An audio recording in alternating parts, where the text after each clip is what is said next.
Trial.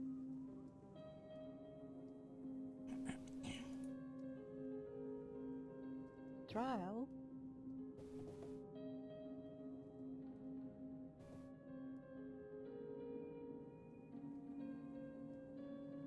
Trial.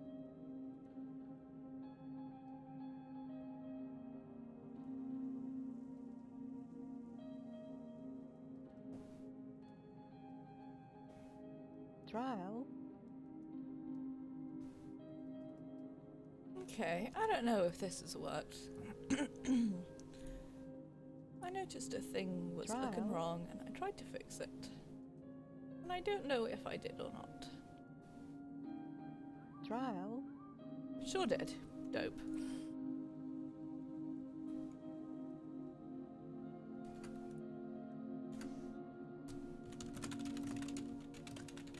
Trial.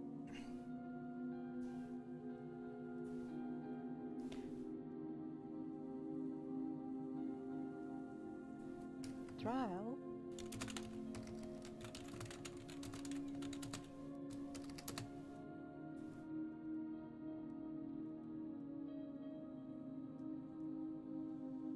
Trial.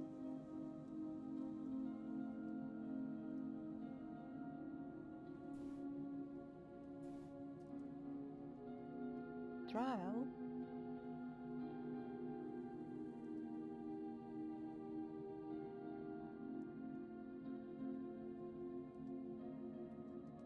Trial.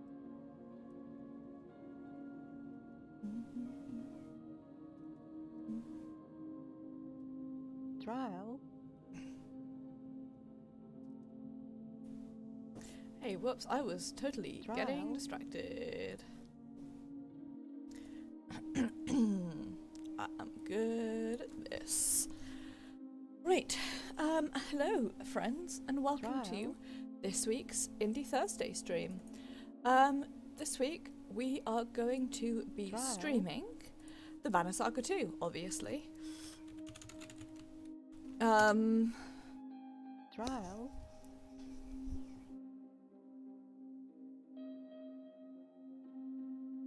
Sorry, I'm getting distracted.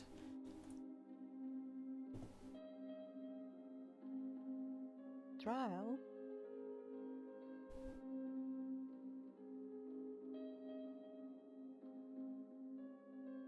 Trial.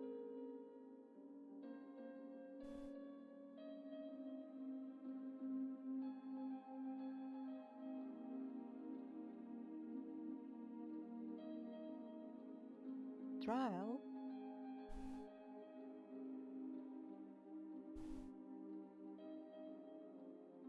Trial.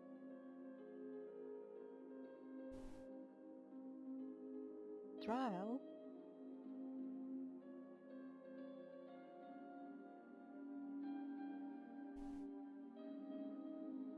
Trial.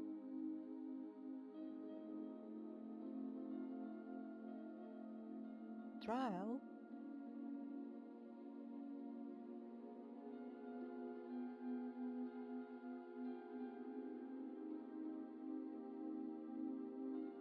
Trial.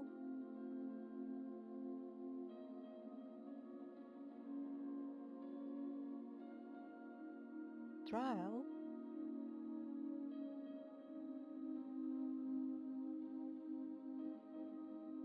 Sorry, I was getting distracted by looking at a thing about bots on Twitch.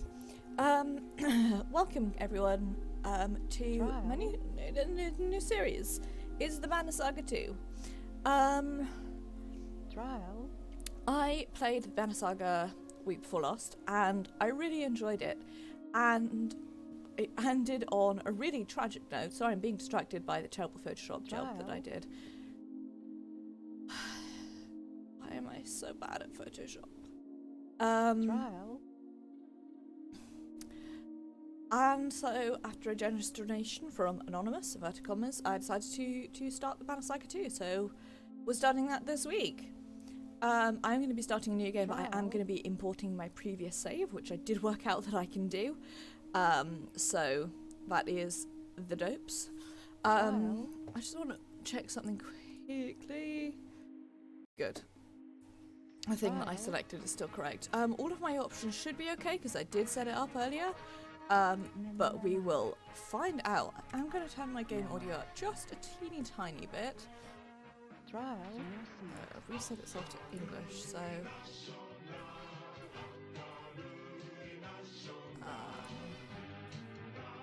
I suspect it reset itself to, pardon me, to normal when I want it on easy. So... Trial.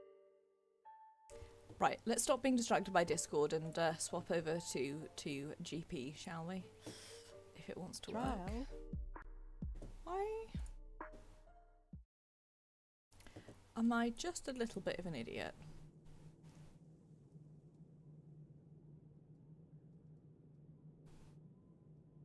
My events list also appears to be displaying oddly for some reason, but whatever.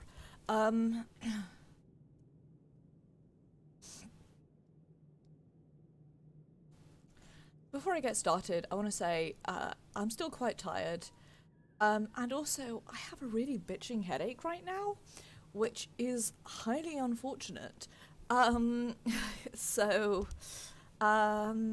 if I am super out of it, that's why. Also, I feel really bad for this. I was going to try and trial one of the closed caption extensions, and none of them grabbed my interest just yet, so I'm going to look into that. So when I come back off my Easter holes, you might be seeing that. Anyway, there's a whole bunch of rambling going on for a whole lot of nothing here. So let's just get started. Import saved game.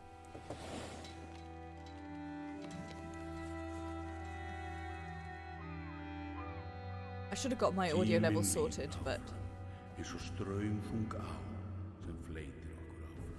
Time continues washing over us. If I screwed up my audio levels, please let me know. Like waves on a coast. Some more fierce, more violent than others. So few of my kind, the giant war, remain alive. Even so, I find myself wondering if humans, while able to bear children... Just a reminder that this really depressing thing happened. Several weeks have passed since we slew the Sundren known as Bellower, but the chaos of the world did not wither as we hoped. The world is breaking. We sail aboard hastily crafted ships for the safety of Arberain, the human capital. But the river curses us with a clear view of the dregs, assaulting another hopeless village.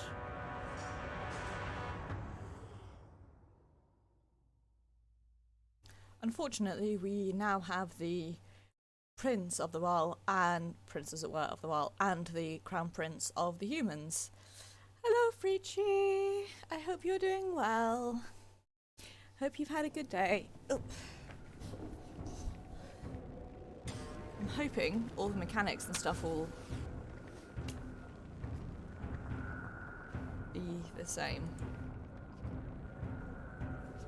Okay, and move away from those glowing rocks. This one's mine.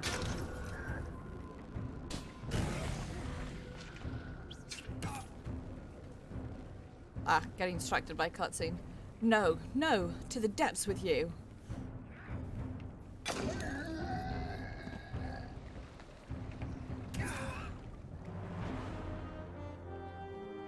To be honest, I had a very similar thing, Frici. I'm gonna turn my game audio down just a little bit more. Keep killing them. Damn it, Rook, quit running ahead. Okay, I know. Let me do that first of all. Yep, I know that. Yep. Okay, so movements happen before action. Yep. Get here. Okay, target an enemy. Yep. I know. I know. I know. Nice. Smash an obstacle. Make you change tactics. Plan wisely to make them work. Okay. This is a cool new addition that I like. One's turn. Okay, move here. And then... Okay. Perfect.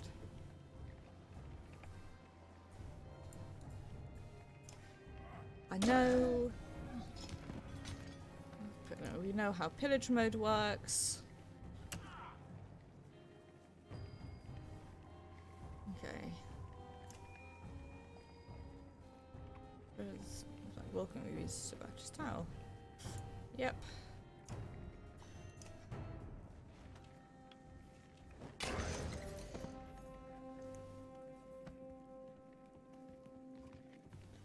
Not finished.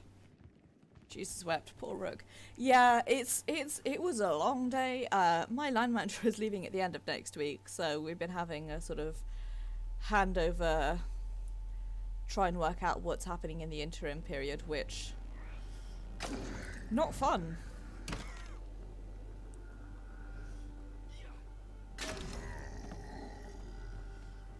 This is unrealistic. You'd never be able to take down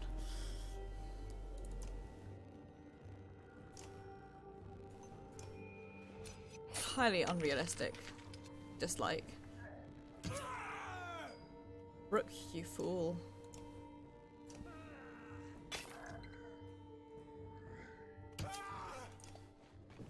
Well, there was no point in doing that because it was undestined to happen.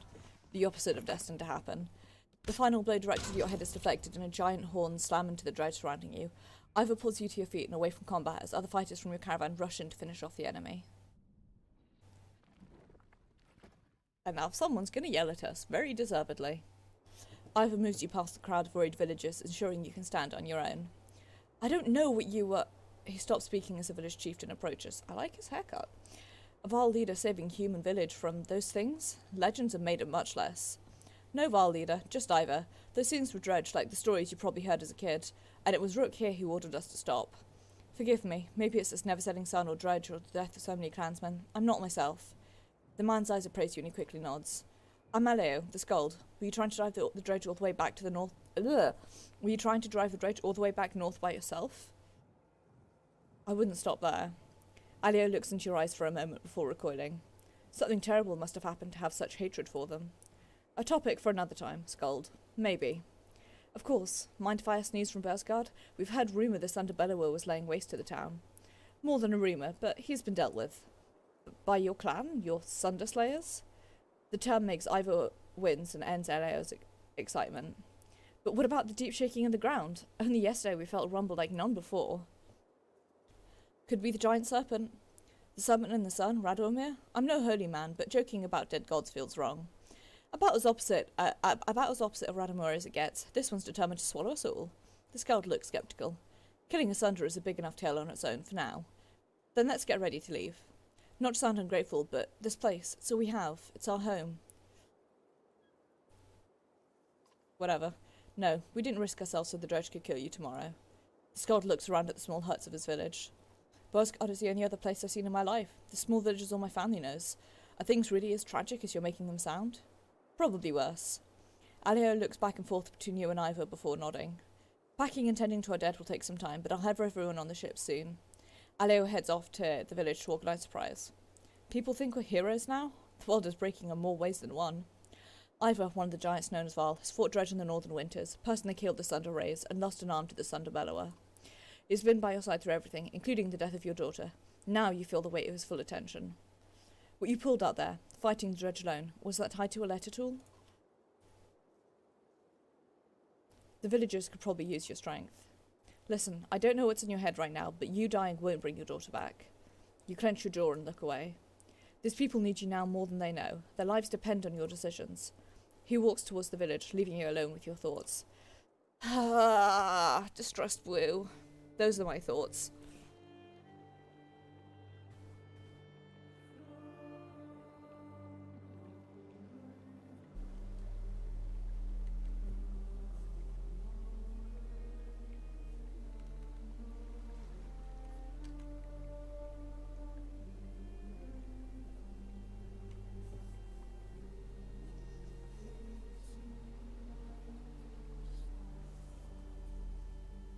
Chapter 8. From their homes all must flee. Chapter 9. What you can't read. The travelling merchants are surprisingly well stocked. Ubin, the old Val, Dobbs Scrivener, says, since Burgard's our numbers have grown, people have scavenged food and eaten it too. Regardless, we'll need plenty of supplies considering our destination. Where can I find the merchants? You can't miss them, he says, a group of tents they call a market. Stuff like food you need for the trip. The merchants got a few interesting items as well, but folks can't eat those in lean times. You'd have to choose wisely. Even your renown will only stretch so far. Thanks, Ubin. Of course, he says. Oh, almost forgot. There's something ruffling the feathers of the ravens, the mercenaries who followed us from Bursgard. Chat with the leader, Bolverk, but be careful. He's not like other Val. Information, including population, supplies, and renown. And supplies for originally 28 days resting on travel. Yep, I know that. Okay, go to the market. Days. That's what days? It's 5. 18 renown available to purchase supplies.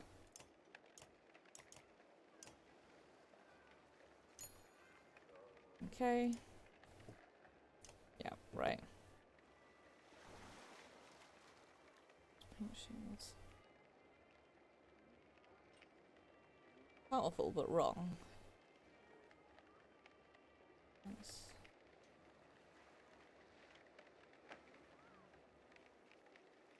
I'm gonna save on those for now. I want to go to my hero's tent, but I guess not. Unless I'm being extra stupid, which would not be a surprise. I have a ping. Whom? I have a ping that I will respond to in a bit. Okay, so we're currently here. Sailing down this way. So, Amsterdam is the next place we'll visit. That's hopefully less garbage. We're trying to sail all the way down. We're going to have some fun when the river gets narrow. Into the bay. Then I guess we'll go overland towards Arbrang. Actually, no, we could sail around to Arbrang. I'm going to close out the map before I spend the entire stream clicking on things and reading the world building, because that's normally what I wind up doing. Let's talk to...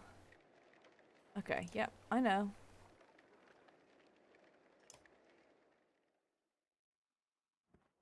Oddleif, your former chieftain's widow, is demonstrating fletching an arrow to a few people as you approach. Give us a moment, will you? The group walks away as Oddleif stands and wipes loose feathers from her tunic. I doubt you're here to explain the actions with the dredge. I just missed a let. I can only imagine. She watches you in silence, not pressing you to continue. Eventually, she changes the subject. I want to discuss the clansmen. They're good at scavenging for food while we travel, but we could always use more fighters. But training them takes time. I'm not sure we have much of that to spare. Then you just have to find a balance that works. We're okay for now, but who knows how our needs will change. I see. Thanks. You turn to leave, but Oddleif places a hand on your shoulder. We should talk, Rook, at some point. Talk about what? You, not the leader, but the man I knew from Skoga. She gives you a faint smile and returns to her fletching. Finger guns, question mark? Okay, there definitely isn't a hero's tent, which is what I wanted. Let's talk to this guy. The Val mercenary leader Bolverk and a rather large female fighter are talking to Juno, a member of the Spellweaving Menders Council. Bolverk looks annoyed. Nothing unusual. There's no haggling on this. You already accepted the offer in Bursgard. Get this one to do it. Get me to do what? If Juno is surprised by your presence, it doesn't show. She continues to stare straight at the Val. Rook is seeing to the survival of this caravan. Something I doubt you care to do. We won't be seeing to anything much longer if he keeps fighting like he did earlier. Again, what other task are you talking about? That determination will see these people safely to Arbrang, but with respect, our discussion stays between us for now. Her look at Bolverk says she expects him to keep it private. Avon needs my help with healing the wounded, but we should leave soon. See Hakon at the dock when you're ready. Juno leaves without another word. Vian Valka. One of these days, Claw and Fang will get thirsty for Spellweaver blood. Claw and Fang? His axes. The large axe heads are polished, the blade sharp and the cheeks scarred from plenty of use, but it's the grey handles that stand out. They're unlike anything you've seen before. How long are you going to let Juno tell you what to do? You avoid his goading. Only to Arbrang, then it's King Maynard's job. Like he's got an answer to any of this. He'd really piss himself if he ever saw a dredge. The pig-tailed fighter laughs. Have we met? I'm Folka, a shield maiden in charge of keeping the ravens alive.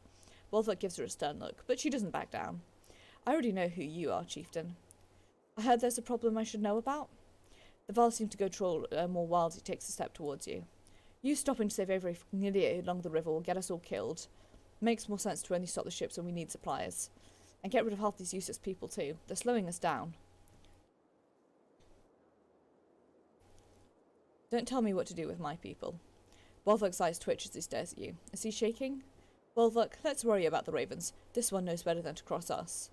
Bolverk nods and turns his attention to a large steel cart behind him. His bare-clothed back indicates that the conversation is over. I learned from the last game. I had no desire to, please everyone anymore.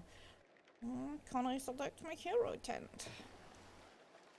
I want to level people up. The wooden planks of the well-used dock creak as you walk across them. Hakon, a warrior recently acknowledged as king of the Val, places on the dock. Not sure I was made for this, he says to your approach. Commanding in battle is one thing, but deciding how many chickens we need to bring? Just as lost as you are at this. Is that so? Hakon says. Seems like you were born to lead these humans. May Vival are more yox-headed than just our horns. His laugh rumbles through the dock. We're ready as we're going to. Let's sail. After lighting the funeral pyre, the last villagers find seats on your rickety longships built of hiccups, scavenged and Bursgard. The ravens find space around a large cart on their black-sailed vessel. Oars slowly move all boats into the river's current. I really lost the ability to speak. Also, I should have salvaged my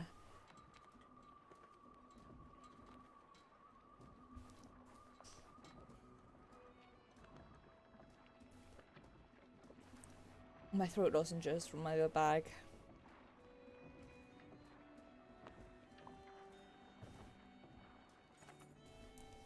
Aleo looks ill. At least it's not the brackish sea he whispers to himself as he steps around rowers and baggage to speak with you. I'm not sure you're all built for aquatic voyages, he says. And here Arbrung's quite a distance away.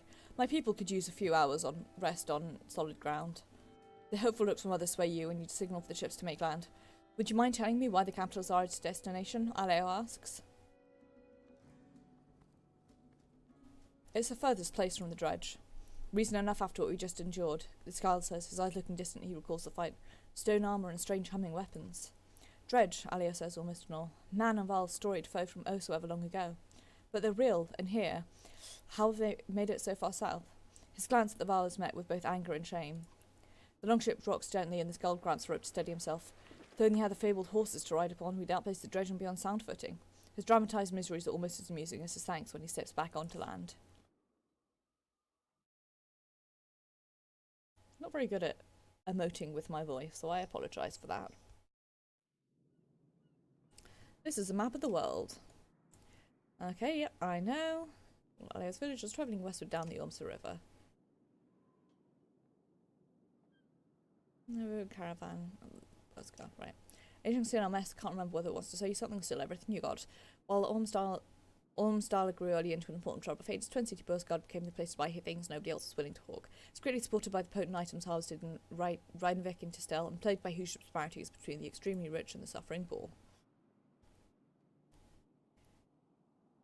Then we reached Ormsdale. Strom led the first men east. Ormsdale was one of the most important places they settled, nestled in the crook where the Ormsdale River splits. If Bursgard and Ormsdale were twins, Ormsdale would be the righteous brother trying to keep his evil twin from hurting anyone else.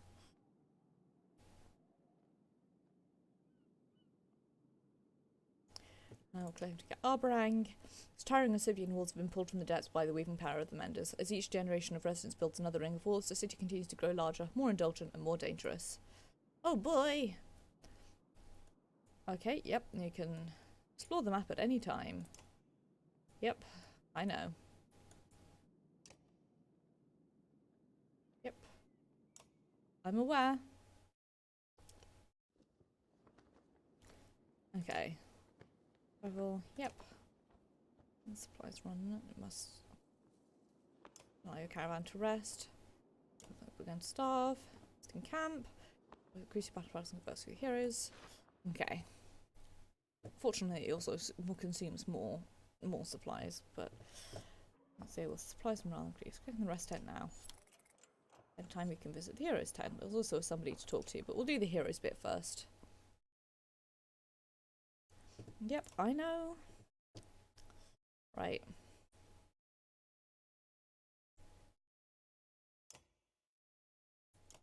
Okay. We got lots of new friends. Okay. Cool. You know, what I want to know about is who are you? Truvia is well known in his hometown for being the guy you hope doesn't sit next to you in the meat house, or is yelling loudly in the middle of the night, or building a collection of spears far more numerous than most men would need in a lifetime. He spends a fair amount of time by himself. Dope, he sounds like a cool guy. As fearless as he is flamboyant, Aleo embodies the boldness of heroes in the sagas he knows by heart. Though scarred by profession, his devotion to protecting his wife and children fuels this poet's sword arm. Dude looks pretty cool. Right, I'm gonna start by using up all of my...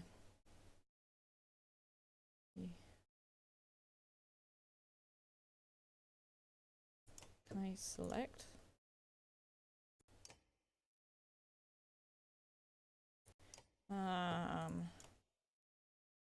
Actually, I don't want to promote him just yet. I want to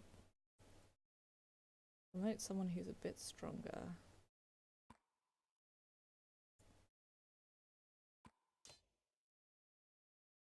I'm going to promote Ivor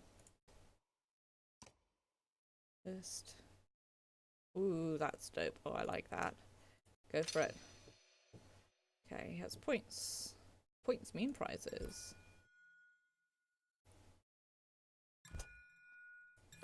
What? Lost.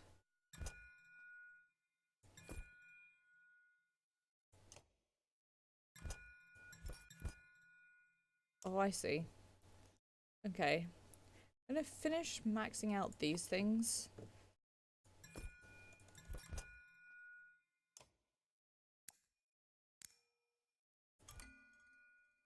Strength tank.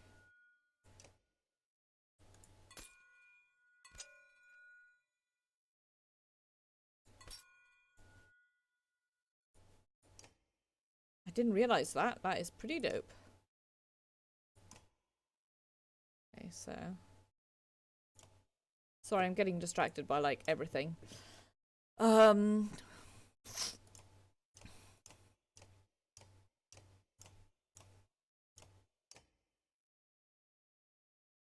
I can give people better items now.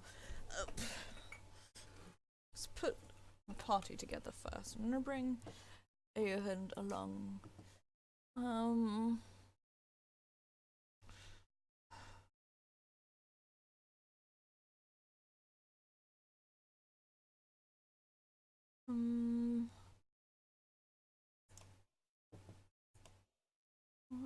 He's pretty strong, so I'll bring Gris as well.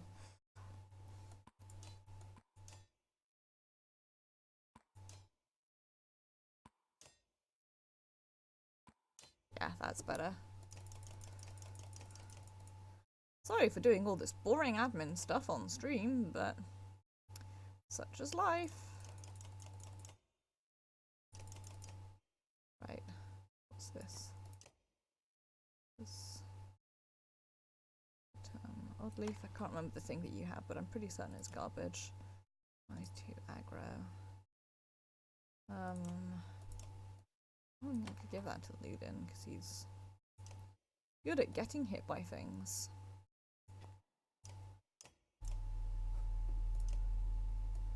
You can have that. What's this? No, back on strike.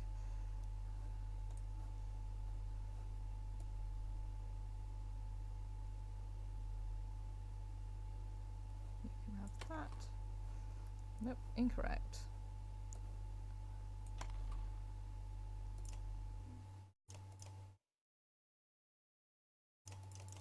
Hang on, I may have done something stupid. Bear with me, guys.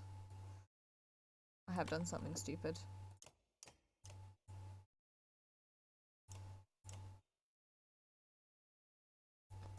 Okay.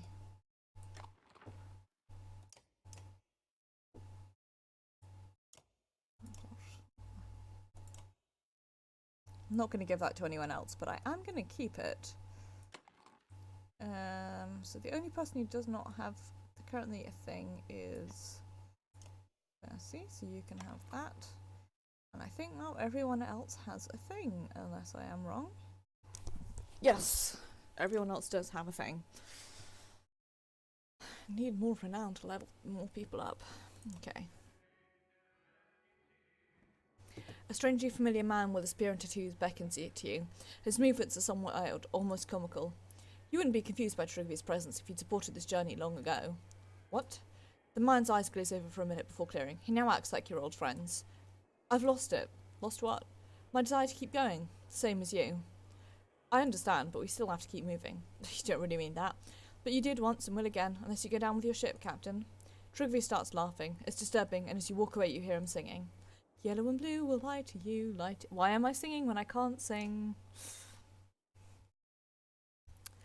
I feel like we possibly don't need another spear person, but also, let's get out of here. I'm very interested in him.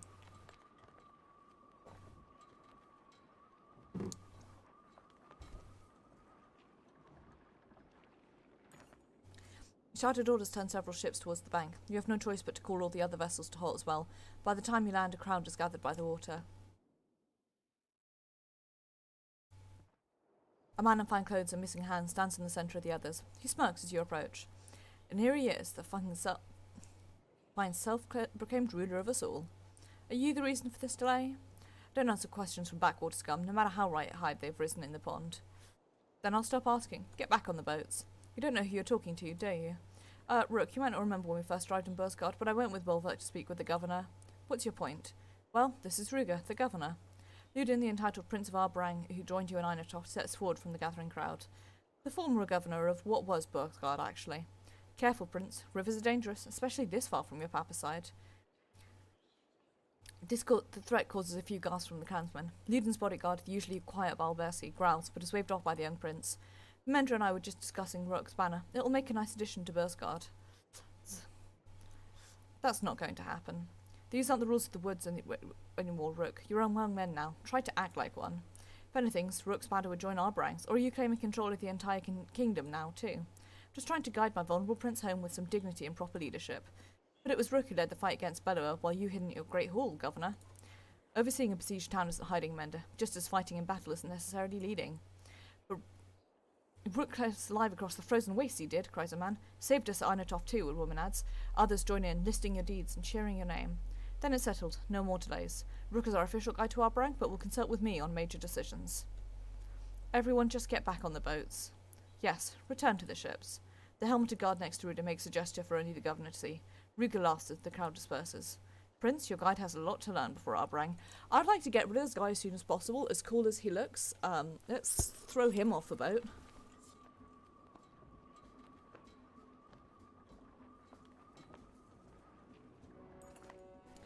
Ahead, driftwood is collected, creating an impressive barrier for the longship. Alternatively, going shore has its own risks from whatever might be lurking in the trees. I'm not carrying the ships around. Gonna do this. The ships were doing the chopping. Once on land, you, Ivor, and anyone else with an axe starts hacking away at the wood blockage. Thudding sounds fill the air. Moments later, Ruger says, "Damn, we've got company." As Dredge approach from the woods, you realise others will have to hold them off until you've cleared the driftwood. Okay. In the options menu. I should hopefully be an easy, but if... Okay, right. I'm gonna do something first. Okay, I'm definitely an easy. Good. Oh, and I have to change my party around. Oh, it's frustrating. Right.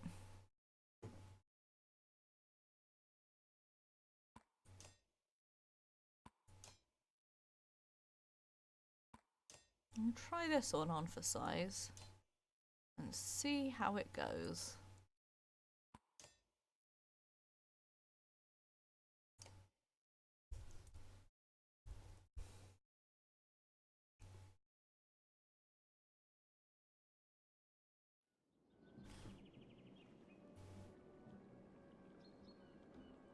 Employment, you can place your units anywhere. This I know, right?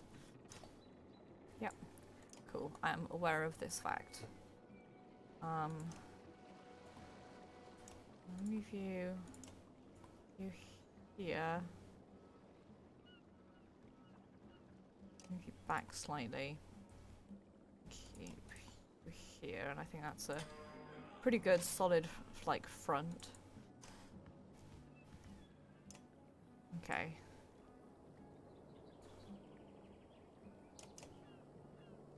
Moves forward. You to move forward here and turn. Get that debris cleared. Hurry! I'm gonna move you here. Move you this way. Pretty soon we are going to have a very bad time, but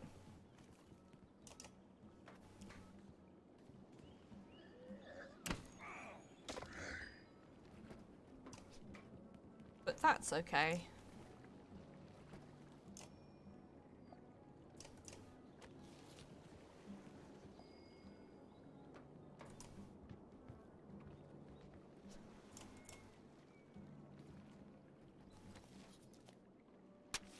Ah. Shit the bed. Right. Yes, I know, I just want to start killing people.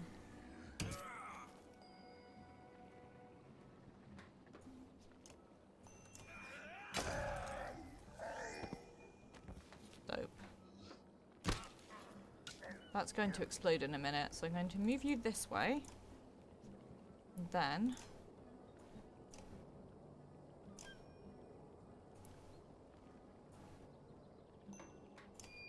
you've got loads of willpower, so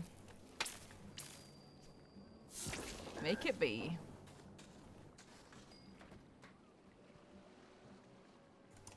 Okay, I want to move you here. What does that do? Oops. The strength enemy has over an ally gives plus some.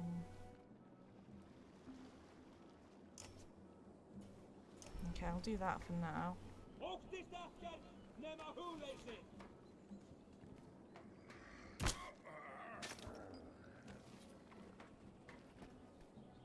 Move you here. Dope. Okay, that didn't do as much damage as I expected. Okay, I'm going to move you here. You are going to start working on this guy. Yote.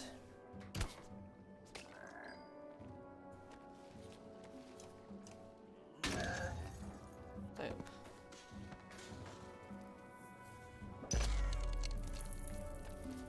That's okay though, because he's ranged. Okay, I'm going to move you here. 7. Do a stab.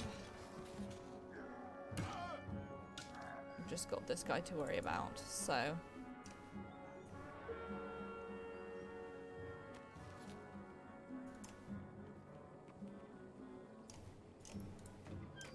Oops, I should have used my willpower on that. Oh well.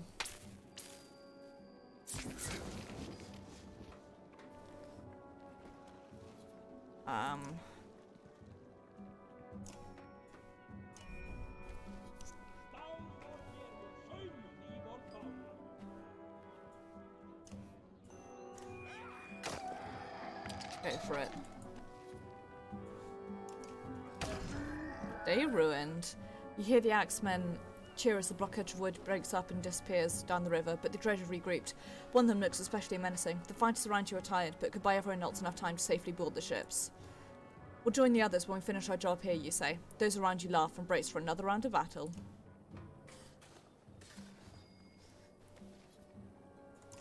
This seems like a good idea to me on the basis of nobody's dead yet. Which, you know, is maybe not the most sensible thing to base your planning on, but I don't really care. Nice.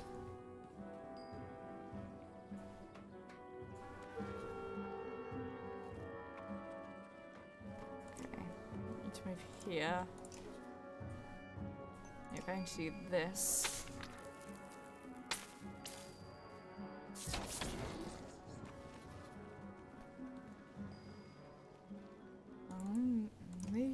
here. You're going to buff this guy.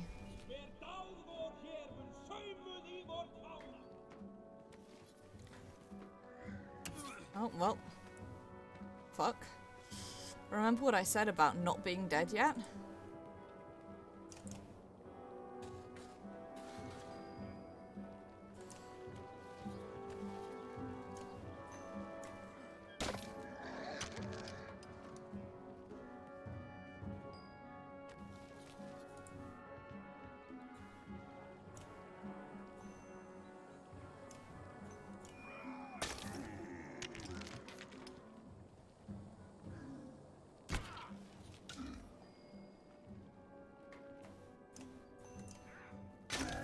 Go for it.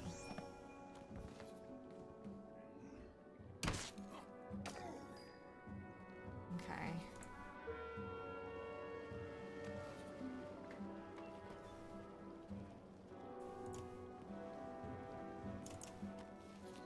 Regen. Up some willpower. Regen. Up some willpower.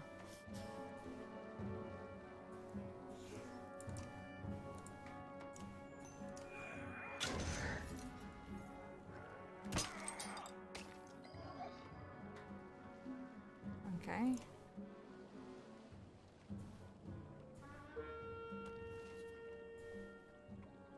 Actually, I'm gonna kill you too. Clear that up. Oh, dope. I see now.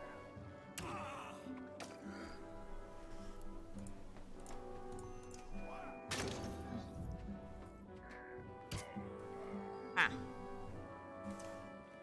Right. Dope.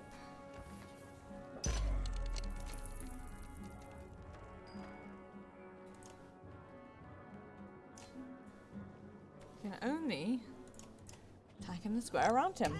I have just learnt. Cool, right, I want you to stand here. And you're gonna help me by helping murder him.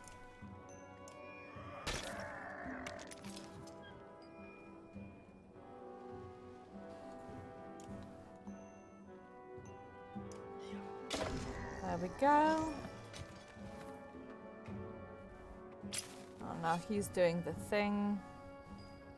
But we have to run over very quickly. But now that you can actually attack, stab him straight up in there in the back. Dope F McDope. Victory! Victory is ready for promotion. Ooh, 18 renown. I can afford to level someone up with that.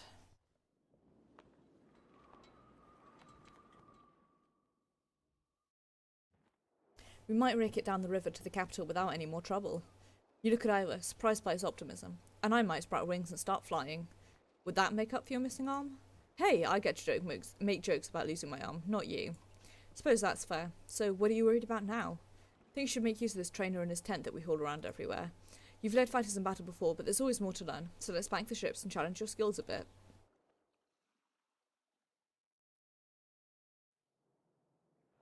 Training tell me you can hone your skills by community challenges and through freeform sparring. Okay, but first I want to promote someone because I'm sensible. I want to promote, that's the real question.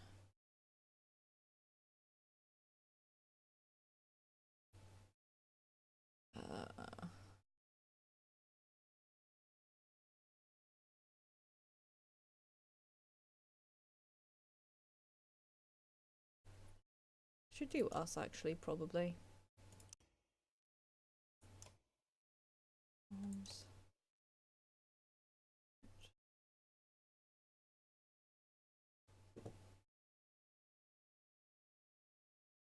Yep.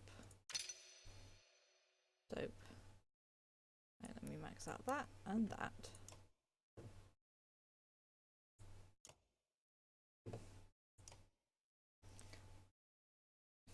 I feel like I'm making a mistake, but also in this area of relative not screw-uppingness, I want to try and promote as many people as possible.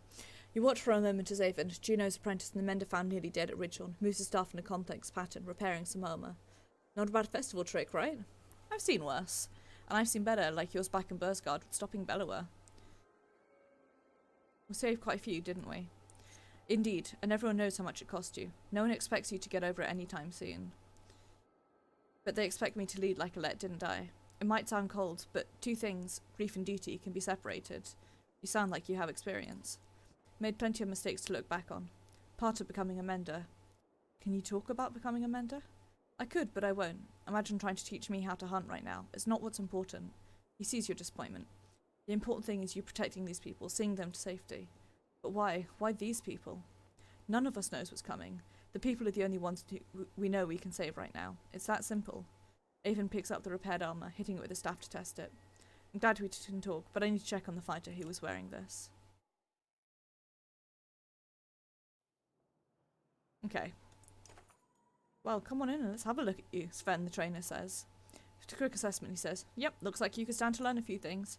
I've got 5 challenges for you, and if you can finish them all before we get to Barbarang, well, I'll let everyone know you've impressed me. Ha! Sven's laughter is full of phlegm. Let's start with a few of the basics. Think about what he's saying. Then we begin. Let's do the thing. Let's make it happen.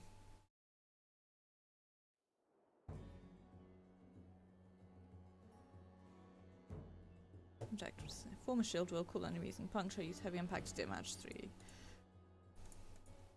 Position a raider adjacent to an ally. Okay.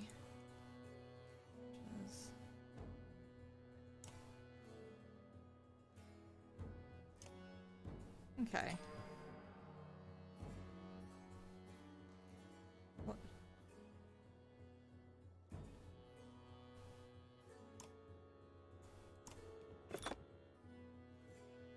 Dope.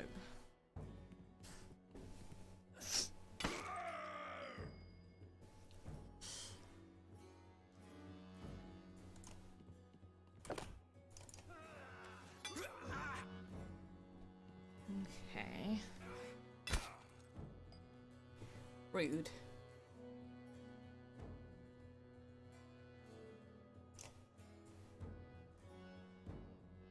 Never mind, I have to wait a second.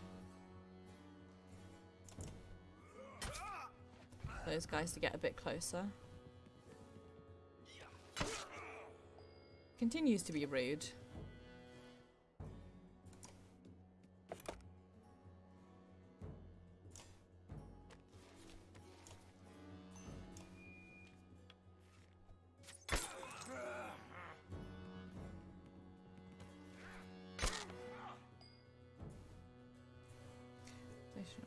Damage to kill him.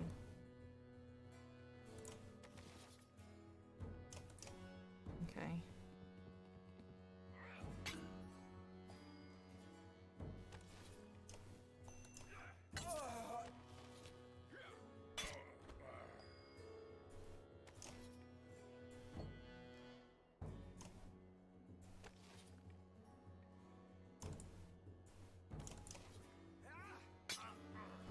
Okay.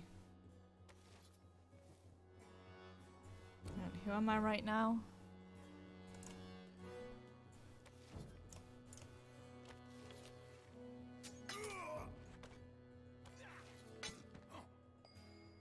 Well, that didn't do the thing I wanted it to.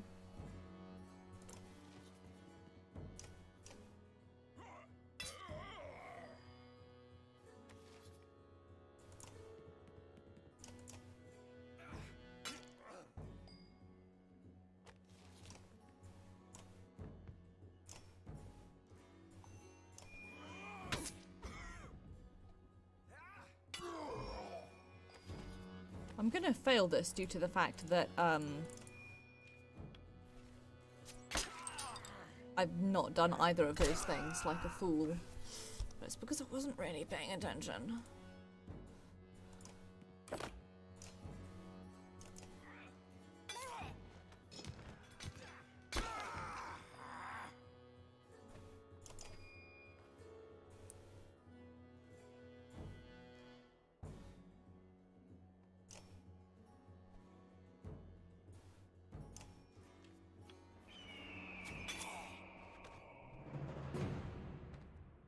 I won, but I didn't do any of the things. Yeah.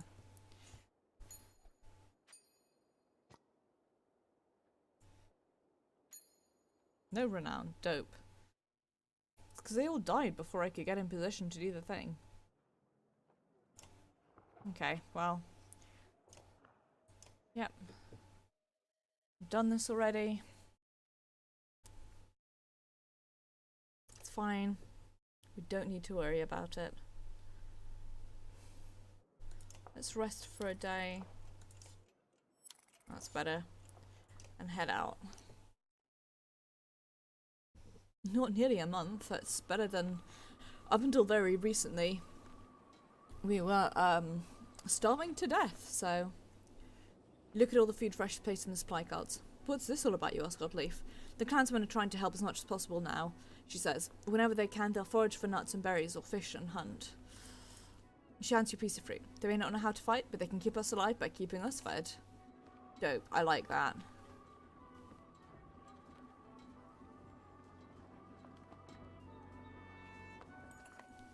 A desperate-looking lot of adults in a bar stand on the shoreline, waving you down. You probably look similar going anywhere with either. They look hungry, but can they be trusted? Slow the boats and ask their needs. The basics, Val says. Food, safety, trad routes empty. And the 24 humans half look like they've seen battle. Here's food. You'll have to find safety elsewhere. Your clansmen are glad to share some supplies. A few on the shore beg to join you, but they quickly fall silent, gratefully filling their mouths with food. The Val remains both motionless and expressionless, quietly watching you pass. I don't mind, on the basis that, like, last time...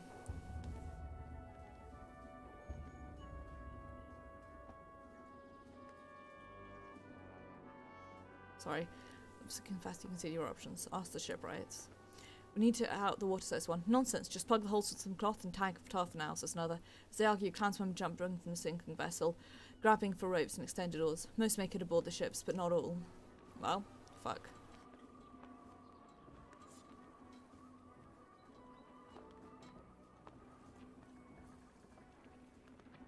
I learnt from my mistakes. Although I'm not by any means trying for like a best playthrough. But time on the cramped longships is proving too much for the children. They're climbing ropes, interrupting rows and constantly leaning over the sides to touch the water. Some Varl and clansmen look annoyed. Move families to specific longships. You order the longships alongside each other before revealing your plan. Some are shocked and reluctantly follow, while others agree with your decision. The arrangement takes more time than you expected, but the vessels are soon moving again, with children only climbing over those with children of their own.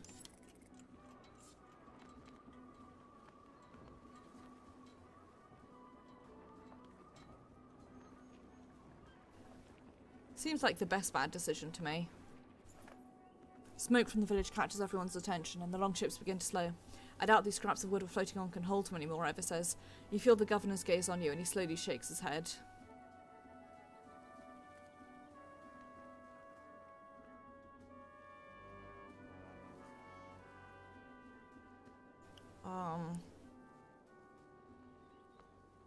They might resupply us for our trouble. Ivor cocks an eyebrow. And who will resupply them when they realise the trade routes are blocked by dredge? You give them a look and wave the ships to shore. When the ships land, you and a few others rush towards the smoke, but the closer you get, the stranger the situation. There's no sounds of battle or people panicking to put out fires. Keep going, Bolver growls. We'll see what the dead are carrying. The Val's comment defies tradition, but so do many things about him. Let's do it. A barn is the only thing burning. No one is around. Unusual, Oddleaf says. Some kind of trick. Feels that way. Not sure, but let's look for supplies while we're here. The village is stripped of anything useful. Those around you are frustrated by the wasted effort. After a slow search back to the others, Ruga stands aboard a ship shaking said, Some thieving bandits ambushed us and took off in a supply ship where you were on your do-good mission, he says. It'll be even more crowded now. Glad you're at the helm.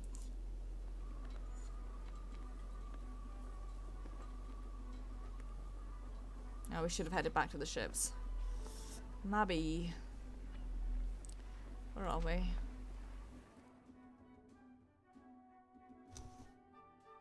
My experience, this game is all about making terrible decisions and not realising till afterwards. But It's just what I'm here for. Still a small, yeah. It's true, it just seems to be that it's so rare that I make a decision in this game that, like, comes across good. That's unexpected enough to be mildly alarming. A large clump of hazelnut trees looks like a good place for clansmen to stretch their legs and gather supplies. Once on land, the children laugh while kicking around in leather-wrapped balls of rag. You notice Val on the edge of the clearing, silently staring into the woods. He's watching a lone drudge grunt stalk a squirrel. Might be 100 of them in these woods. The Val's whisper is still loud enough to square the squirrel and alert the grunt. It looks at you in the Val before slowly backing up. Kill it before it alerts other drudge. Your arrow wedges in between two plates of stone armour, and the drudge cries out in a strange warble. It runs, eluding your second shot before disappearing in the trees. The Val, who made no move to chase the drudge, says, "We better get back everyone to stop looking for food and head back to the boats." He sounds vaguely irritated.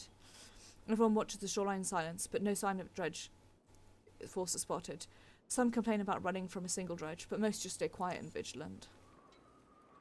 We'll rest. We need to rest soon. We'll rest, Carved rock on a vacant island. Aselai's godstone almost looks lonely. We'll rest after this next godstone then.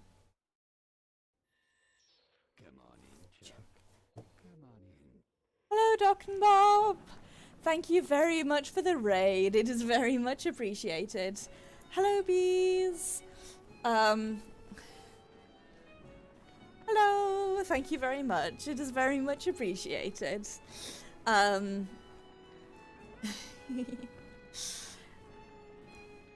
We are streaming the Banner Saga 2, which I have never played before, and I'm making lots of bad decisions. Hello, Ammo. I hope you're doing well.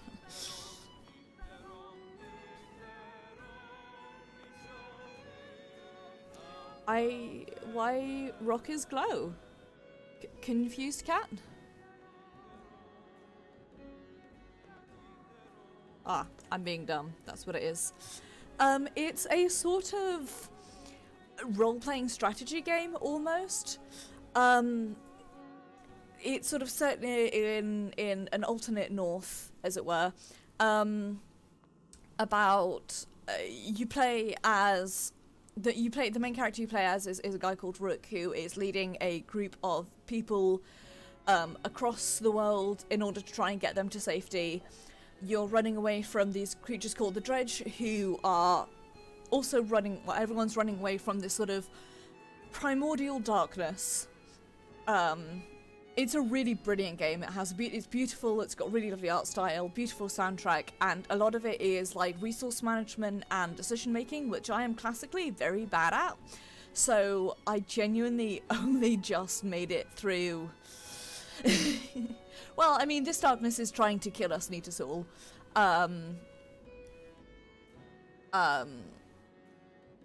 Sorry, I'm getting distracted by the dialogue. It's a lot of it is about like resource management and decision making, which I am traditionally quite bad at. So I literally I finished the previous game like by the skin of my teeth, and I have no doubt it will go exactly as badly this time. But I've literally, this is like, I'm an hour into the game, so I'm still a little bit in the tutorial phase, but it also comes alongside a giant serpent that is literally tearing the world apart. So that's why we're madly rushing to the south.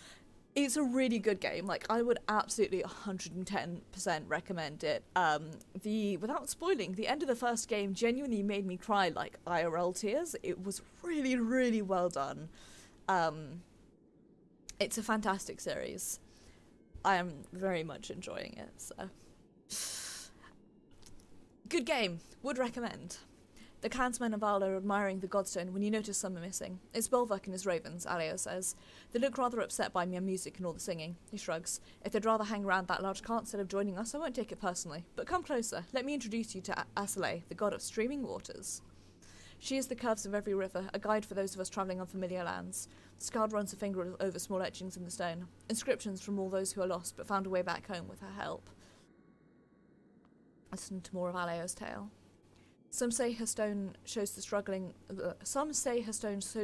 of leaving the familiar to see what's over the next hill. Aleo looks at the ropes tied around Paltzer and smiles. Before the gods died, her stone supposedly stood tall and moved a few steps each year, so people are always trying to make sure she stays put. Aleo looks at you, grinning. Have you the strength to hold her, or a gift with what to entice her? Pull on one of the stronger ropes. You wrap your hands around one of the larger ropes and begin to pull. It feels as pointless as expected, and Asile's godstone does not budge. Suddenly, you're joined by Hakon and Iva, who lend their great strength. Others quickly join until the rope snaps, and everyone sprawls into a laughing heap. You return to where the clansmen have set up camp, and you see a woman in torn clothes slip from your tent. She blends in with other families, and after making sure nothing's amiss in your tent, you let it go. I would not personally let it go, but I do like that we can. These are more fast fighters. Why? Fight tactical battle. Consume more supplies and less effective at foraging. Certain clansmen to battle-ready fighters. That I am definitely going to do because we need more of those. We need boys and girls you learn teaching fighting to the young Sven users. They won't go back to hunting and foraging for food, you know. Sure you want to go through with this? We need the protection. Sven blows out his air through flapping lips. Then let's get it done. How many you want fighting for you? I'm gonna go for 50 for now, and possibly even up the numbers later. Leave most of the others with their families, where they belong. He starts calling a few forward and turns to you. Got food for the day of training? Sure. Start training. Consider it done. Sven whistles through his missing teeth. Dope. That helped with morale as well, which... yeah. I'm going to try and keep more clansmen on the basis that they consume less supplies and also help more, but having fighters is helpful when we accidentally or on purpose get into battles. I don't think I can promote anyone yet, so I'm not going to bother with that. We don't have any new items. The two of Val look deep in conversation, but Iva catches your eye and waves you over. So they've all armed themselves and are running from something, but what? Hakon's becoming a dredge scholar, trying to understand the motivations of our enemy. Also, I'm sorry, I'm reading out all the dialogue in this game because not much is voiced, but I really struggle to, like, emote with my voice, so it's difficult to tell, but sorry about that. Trying to understand the motivations of our enemy. It's just strange that we've never seen their women fight until recently. Good thing, too. We might have lost the Great Wars. You think about what to say. Has anyone ever talked to Dredge? Both Val look at each other. There are rumours that some have tried and been killed in the process. A lot of nonsense. Scalp tales about the sound of a Dredge voice making your skin fall off. Dope. So there's been no communication with the enemy? Is that normal? We were too busy killing to worry about fireside chat. Besides, they only ever make warbling sounds. I guessed if anyone has talked to them, it'd be the Valka, but good luck getting them to give you a straight answer. What happened back then? A great deal of killing on both sides. Imagine waking up to Dredge attacks every night. Back then, the sun actually set. You'd wake up to a sound and see nothing but glowing eyes around you. Ingvar probably never told you we got close to pushing them back to the depths they call home. Actually, Ivor has never said much about the past. Oh? Ivor says nothing, just holds Hakon's stare. Well, he's probably got more stories than you could hear in your short lifetime. Juno says there's the darkness coming. But what Valkas say and mean aren't always the same. They speak in riddles and prophecy. Still, it might explain why the dredge are everywhere, like someone kicked an anthill. Maybe whatever's coming hit them first. Or maybe it's just a new tactic for a new war. If they've learned to crack the ground and call a giant serpent, then we're all dead and just don't know it yet. I'll leave you two to figuring out the big issues. You should know the clansmen have been talking about us killing women and children, dredge or not. It's not sitting well with everyone, which is probably the way it should be. I say if it's us or them, we make sure we're still standing. Hakon's words weigh on you, but there's nothing more to say. Can't disagree with him.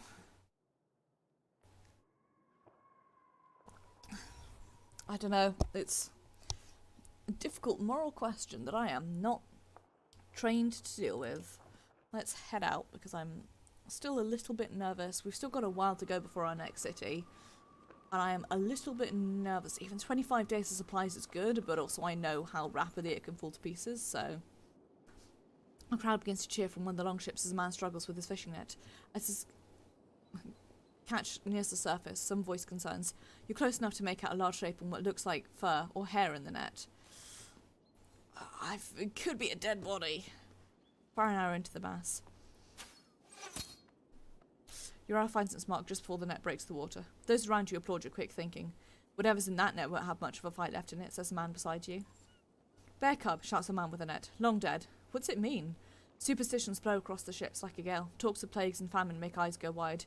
You notice Bolvik staring at the bow of the ship, staring at the cub, and brooding more than usual. This guy, I feel like, is going to cause us troubles in the future, unfortunately. And that is a thing I don't like to think, but it's true. A cold breeze across the water works its way into your cloak. You shift to block the wind and feel something press into your hip. You feel around and find an item in your pack, but you do not remember obtaining it.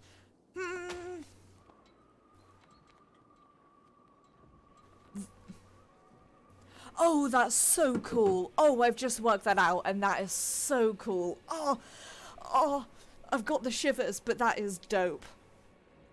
I'm not going to say what I just worked out yet, but that's really cool. This is terrifying. The sheer cliffs and boulder-strewn waters of the southern bank dictate the longship's course. The droning sounds of the dredge accent the quicker pace as they follow your ships along the northern bank. Sorry, just turn my audio down a little bit because it's quite loud. Dust and mist make it hard to see ahead. A hissing, rumbling noise grows all around. Waterfall, shouts the sharp-eyed Nid from the bow of her longship. Oars instantly reverse, and you nearly lose your balance.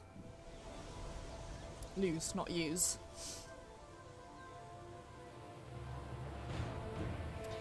Well, I believe the phrase is, oh, shit the bed. That's my phrase.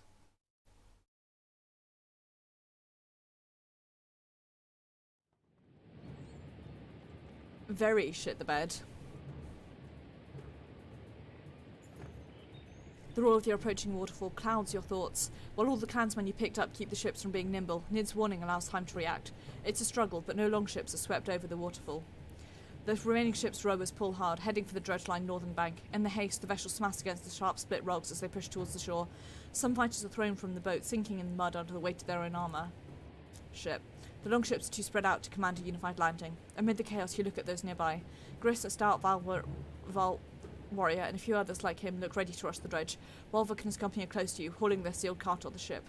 You consider the options.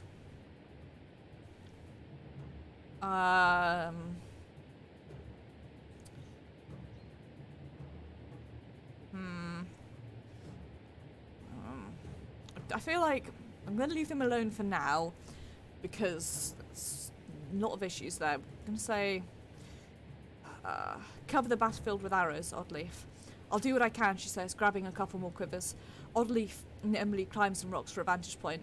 Using the cover, she begins pinning down Dredge. Right. Actually build my party back up. Rook, get... Oh, no, I didn't want to do that. Oh, well.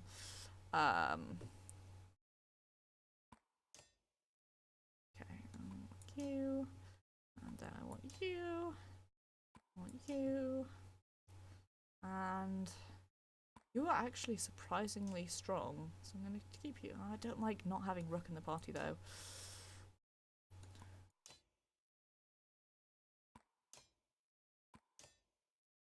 So I'm going to take you out for somebody with a bit more flexibility. Luden. So festival beads remind you of families and traditions at stake. There we go. Means that you can have that, and I'm not going to keep going through my items because that's boring and it'll take me forever.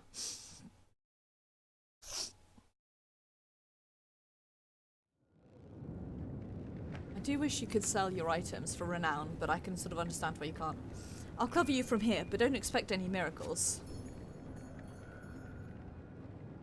Okay.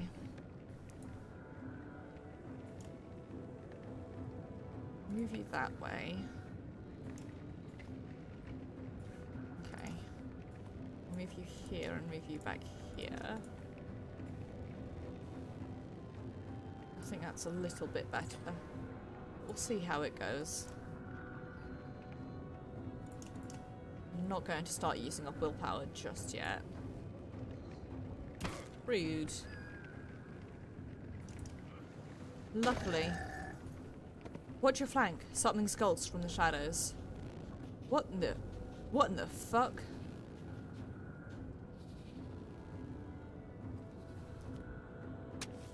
Hey, I don't like that. I have to say. Overall, not a fan.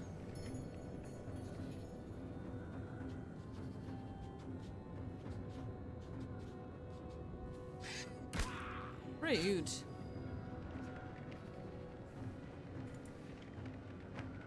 I should have planned this better. I really did not. I made a mistake. More of those damn skulkers.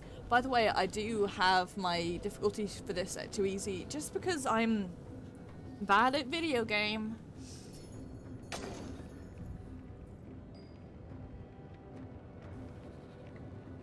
And I was sort of in the position of like, I would... What in the fuck? Kill that one. It might make the others run. I guess that's their leader. Piss off.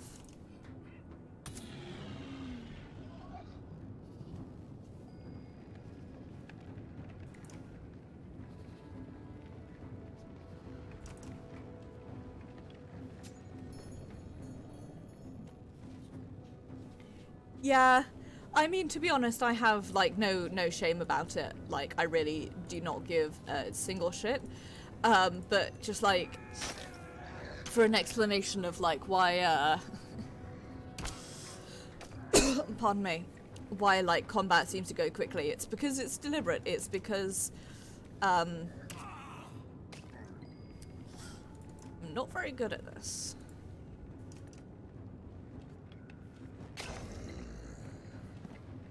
So my fuck. Health flags are looking really... Oh shit, the bed. Odd, and I don't like them. They're not going properly. I screwed this one up.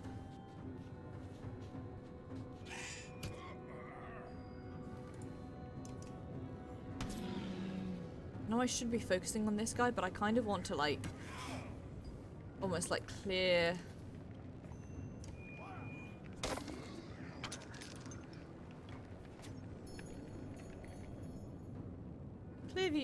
the air a little bit. Okay, right now. You walk this way. And then attack. Should help.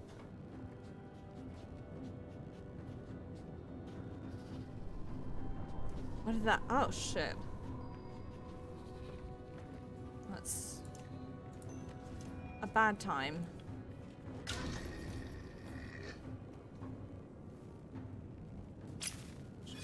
God, he's doing that thing. Right. Move here. Do a stab. Clears you guys up, which is nice.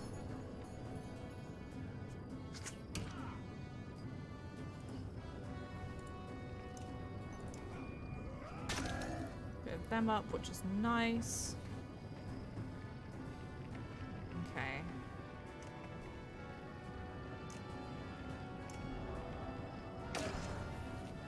Better for when you're surrounded by enemies.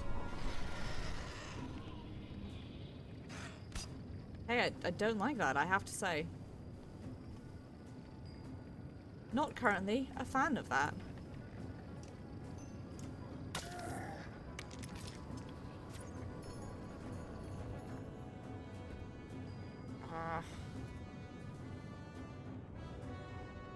Right. I'm just gonna move you. Do that. This is really annoying.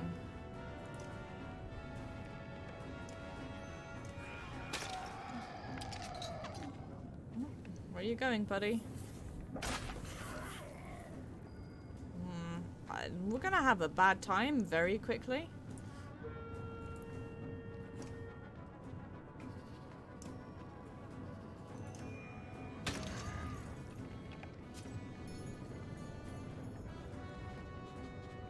Where are you going, buddy?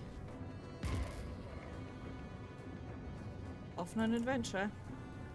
Right.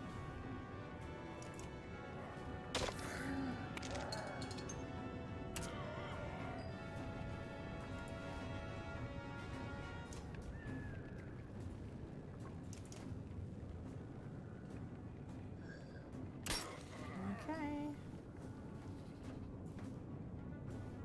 Right, move here. Take this guy out.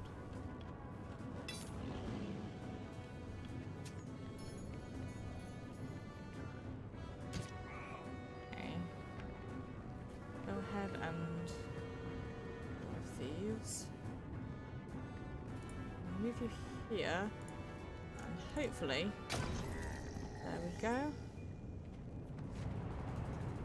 Nice. Dope. Should be able to level up next time we rest. Hakon works his way through frantic clansmen on his way to you. You made some tough calls in that river. If those ships had been loaded down with more people, no telling how many we'd have lost. Thanks. Too bad the landing was so rough. Hakon squints into the distance. The next attack is coming, and this time they'll come in force. What do they want? They seem keen on our supplies, but that can't be it, can it? That wasn't their reason for attacking us at Bursgard. Juno and Eyvind approach. There may be a way out of the situation. And gamble to be sure, but we believe it's our only chance. Gods, it's bad when a Valka option is the only option. Worse than that, I can't promise everyone will make it. Juno gives Eyvind a look. Just tell me your plan. Eyvind sighs. With Juno's help, I think we can get us across the chasm, but it won't be easy. For me or the caravan. I need to help Eyvind and calm these people so they're ready to march when he is ready. You need to keep this area clear of dredge at all costs. If the sound of a war horn cuts are off and everyone turns to look, the dredge assault begins. Rook, Hakon, you know what to do. Force you train to rough the enemies that go either way, but a victory here will protect most of your clansmen. In surveying the battlefield, supply routes can be barricades defense of a straightforward assault. Do it without the barricade. Look him to look and says, if we make it through this. Beginning, but sound the call to attack regardless. I learnt bitter lessons from last time about I'm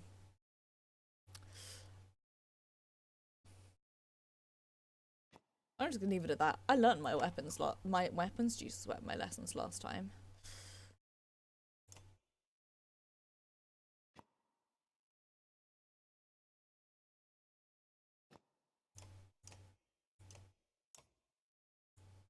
It was a bad time and I don't wish to repeat it.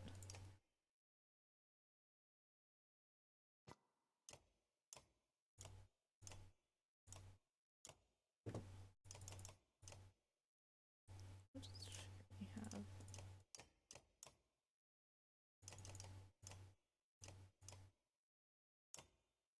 See, it's an item, but what? Oh, I gave him that item. Okay, well you can have this item. It's a bit better, I think. Percy still doesn't have an item. I keep forgetting that he exists. Right.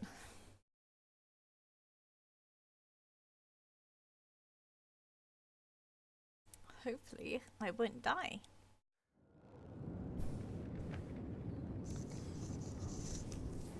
Hold them off. This will take time.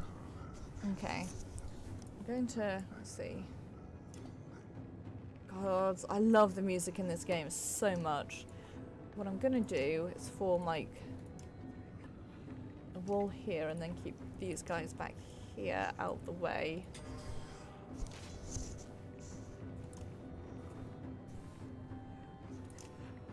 Okay.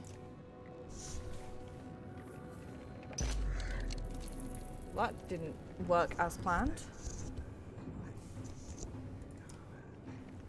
I want to sort of keep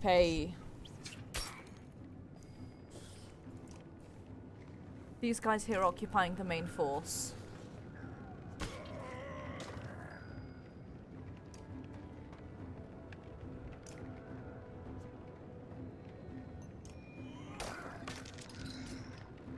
Then our friends off to the side, picking people off, as it were.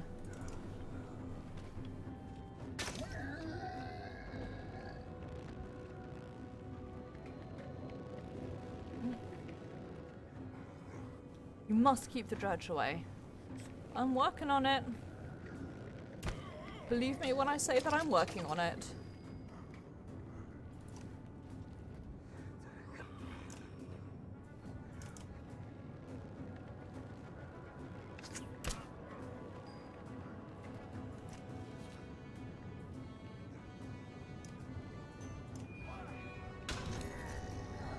Go. Oh my god, Avent is so cool. Concentrate, Avent. You're doing it. That's so ridiculously cool. That just...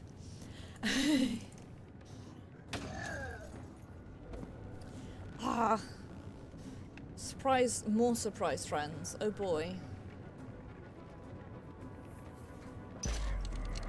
It's the worst kind of surprise.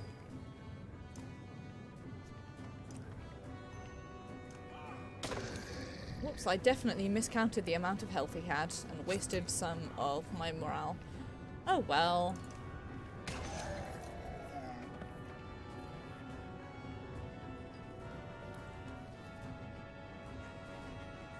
I'm gonna need to start sending people this way with some swiftness.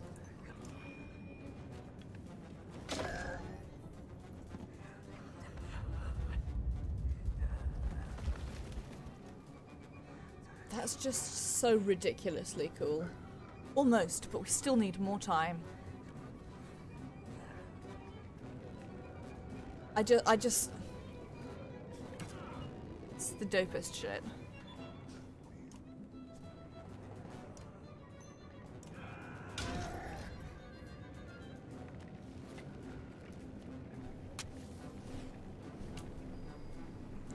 Do not do that thing, please and thank.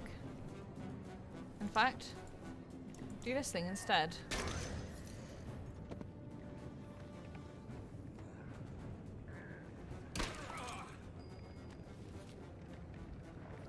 Right, you guys have got that. I'm going to actually move you here. Take this guy down.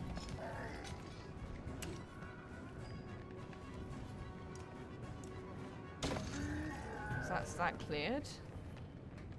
Right, ever crossing a path if they weren't dead.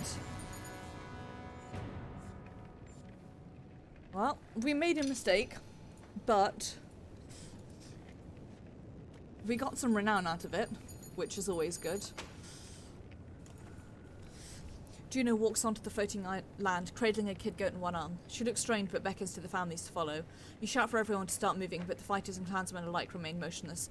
A large chunk of earth bobbing in the air like ships at sea has everyone unsettled. Finally, Ivor takes the reins of a yacht loaded with a supply cart and walks out onto the first floating stone. It supports the loads without issue. We go this way or the dredge kill us all. His words are punctuated by slinger stones, thudding into the ground only feet away. Men pick up the children and start running. The caravan animals squawk and bleat in the frenzy. Val push through the crowd while others fight to follow in their wake. The frightened mob tramples a few and knocks a couple more from the ledge before everyone is strangely pacified. Even you feel a sense of calm settling your nerves. I know why that is.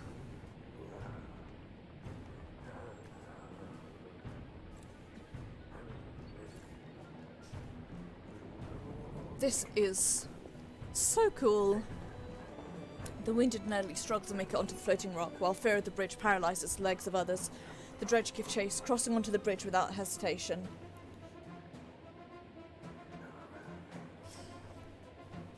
And we'll do this.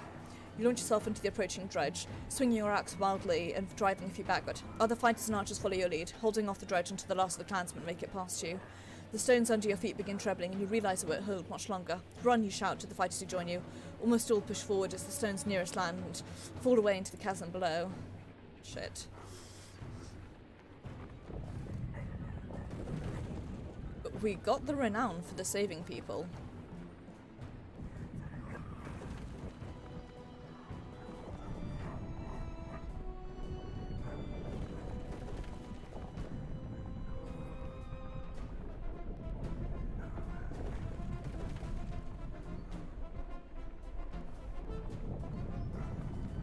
This is so cool, but Also, please let us down.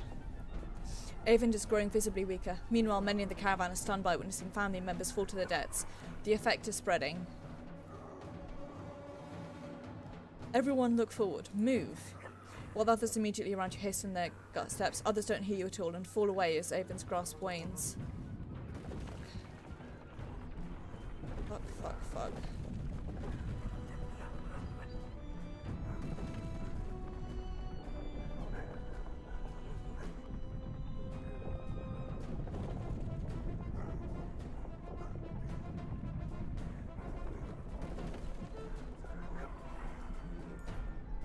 The stones behind the caravan are falling faster than the rising ones in front. The rear clansmen are pushing forward in a panic. Bolverk shouts, "Knock some of these people over the edge before we all go down." People gasp and flee from him. "We're carrying too much," Ivor says. "We've got to get rid of something before that mender drops us all." You look around and see only people, food, and the massive cart the ravens are hauling. Only 2 of those are an option. "Get fucked, Bolverk." Bolverk can respond. Juno says, "Absolutely not." Her distraction affects Avon, who falls to a knee. The entire bridge shakes and stones fall away around you. Clansmen scream as they fall to their deaths. Juno scrambles back to Avon's side and the shaking stops. Should have left those people back on the other side. At least they could have died fighting. The caravan continues forward in a fog of fear and worry. I'm just so scared of losing supplies after we struggled before, but...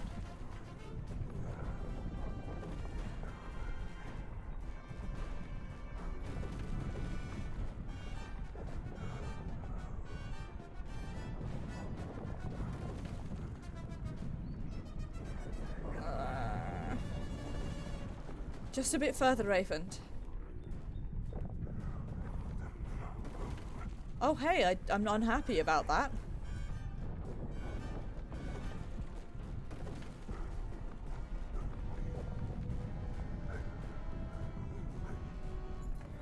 Avon's scream chills you as it echoes off the cliff a mere 100 yards away.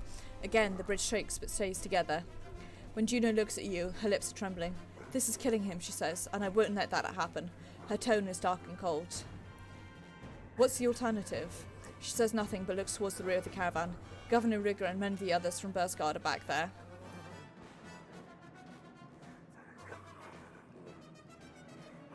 I feel like this is the wrong decision to make, but... The Valkyrie returns to Avon's side and soon screams erupt from behind you. You turn in time to see his people falling away and Ruger pulled to safety by one of his guards. As the rest of the caravan pushes forward in fear, the governor glances at you with suspicion.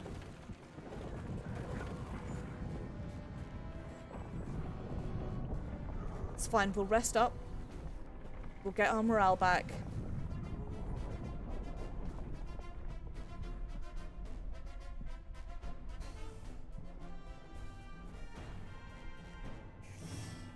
And I told Ruger that I was doing what he told me to, making hard decisions.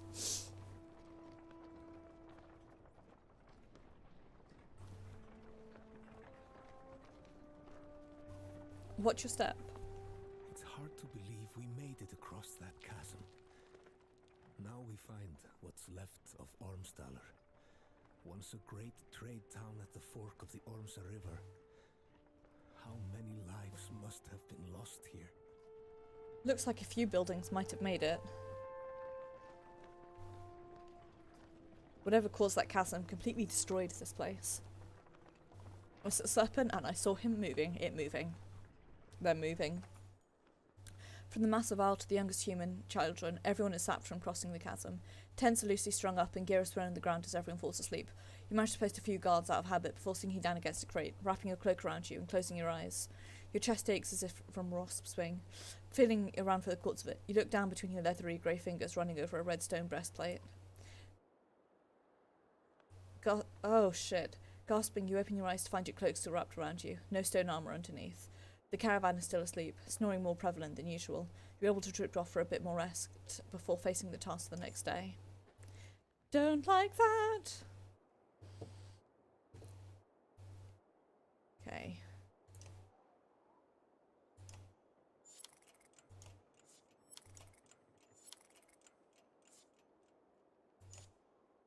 We have a lot of morale, so I'm going to... other one, so I'm going to level some people up.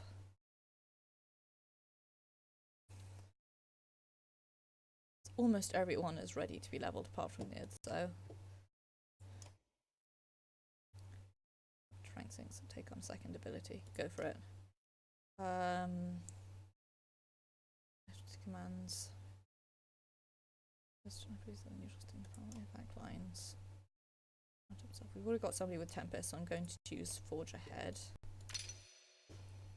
I'm going to finish maxing out these before I do anything else. Dope. Now I can afford to promote him to 7, but I'm not going to do that just yet because I'm going to promote Moga instead. So this bit's me attacking his next turn. Right, circumstances. Back, let's do this one. And again, max out these. So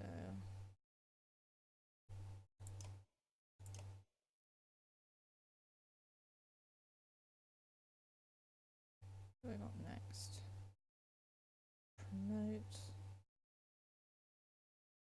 I wonder if I should promote my guys up to 7.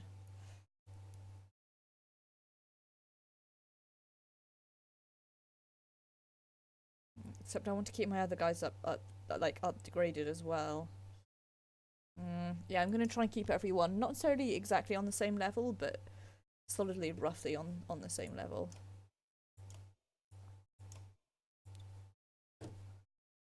Oddly, there's loads of points, which I guess I just didn't spend. Whoops. Right.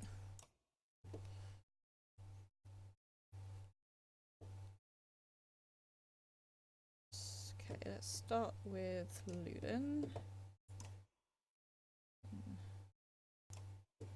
Go for it.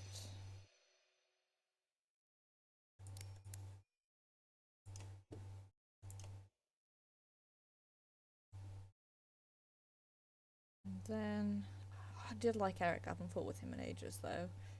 And then we'll do Gris next.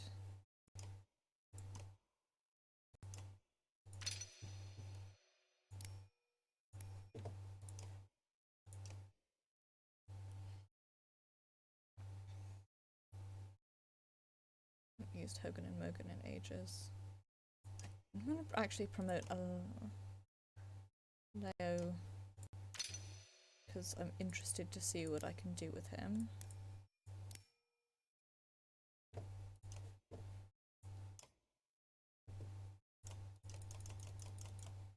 I'm not going to promote anyone else because I'm slightly scared and I would like to buy some supplies next time I'm in a town where supplies are available.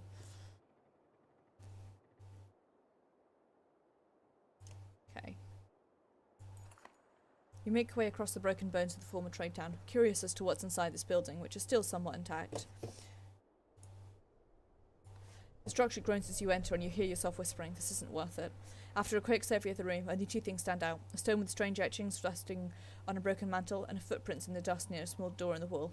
The gust of wind blows up from the chasm and the whole building creaks. I know you're there. I'm here to help. The small door creaks open and a child looks at you. Come here, you say. This place isn't safe.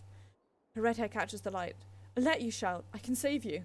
You reach for the child who's terrified by your appearance and words. She slams the door closed and the building shudders. Wooden planks before you snap and you barely have time to flee before a large section of the structure comes off into the cliff. You sit in the dirt staring, emotions knotted in your throat. We fucked up, my guys. My dudes, my friends, we fucked up. Ivor stands stoically by Avon's pallet, watching the Mendes breathing. It took a lot out of him. Out of everyone. No doubt, other families lost members out there. So why even follow me? I get people killed. I'm not doing this again. If you can't see the number of people out there alive because of you, nothing I say will change it. With nothing to say, you look down at the resting mender. Spell weaving took a toll on him. He looks as bad as me. Before Ivor can respond, Oddleif abruptly enters the room. Good, you're here. It's the Ravens. They're trying to leave and some of our people want to go with them. What? Why? We nearly went over a waterfall in ships and lost a lot of people following some Valkyr across floating rocks. I'm not saying that any of that is your fault, but people are scared. They've made up their minds to go, they'll leave whenever you're not looking. And the Ravens have been hoarding supplies this whole time, and they're trying to take off with them. Juno and Hakon are trying to talk sense into Bulwark, so it's desperate. As you make your way to the door, you turn to look at Ivor. Another Val isn't going to help in that situation. I'll stay here with Amanda. Ugh. Now stand down, or you'll be missing more than your horns. Stand down, you son of a yacht!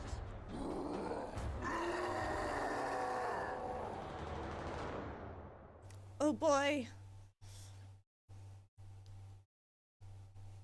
Last time this happened, I got stabbed, and it was a huge betrayal and scared the absolute shit out of me, so I can't calm him. His fury. Here they are, just as I said.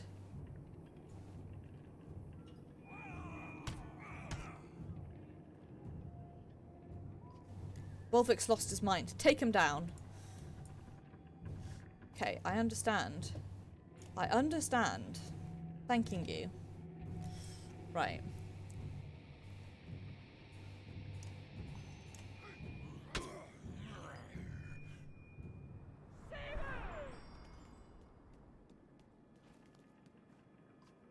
This will get his attention.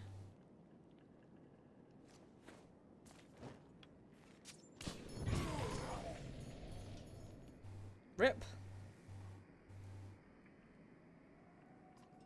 It worked. Bolvik, hear me.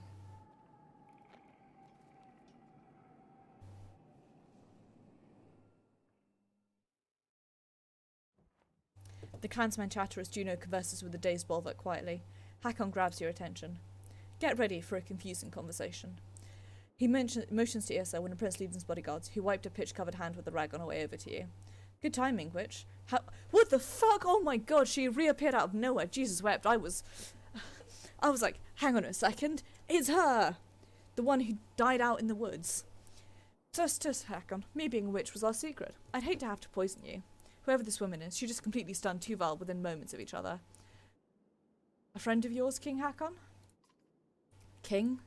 Hakon attempts an enigmatic smile before answering you. Rook, meet Prince Luden's bodyguard, Yrsa. I just assumed she died when we lost her. Well met. If there's anything I can do... Yrsa holds a finger over her lips to silence you and then winks. You watch as she departs and finds Prince Luden amongst the Lortian clansmen.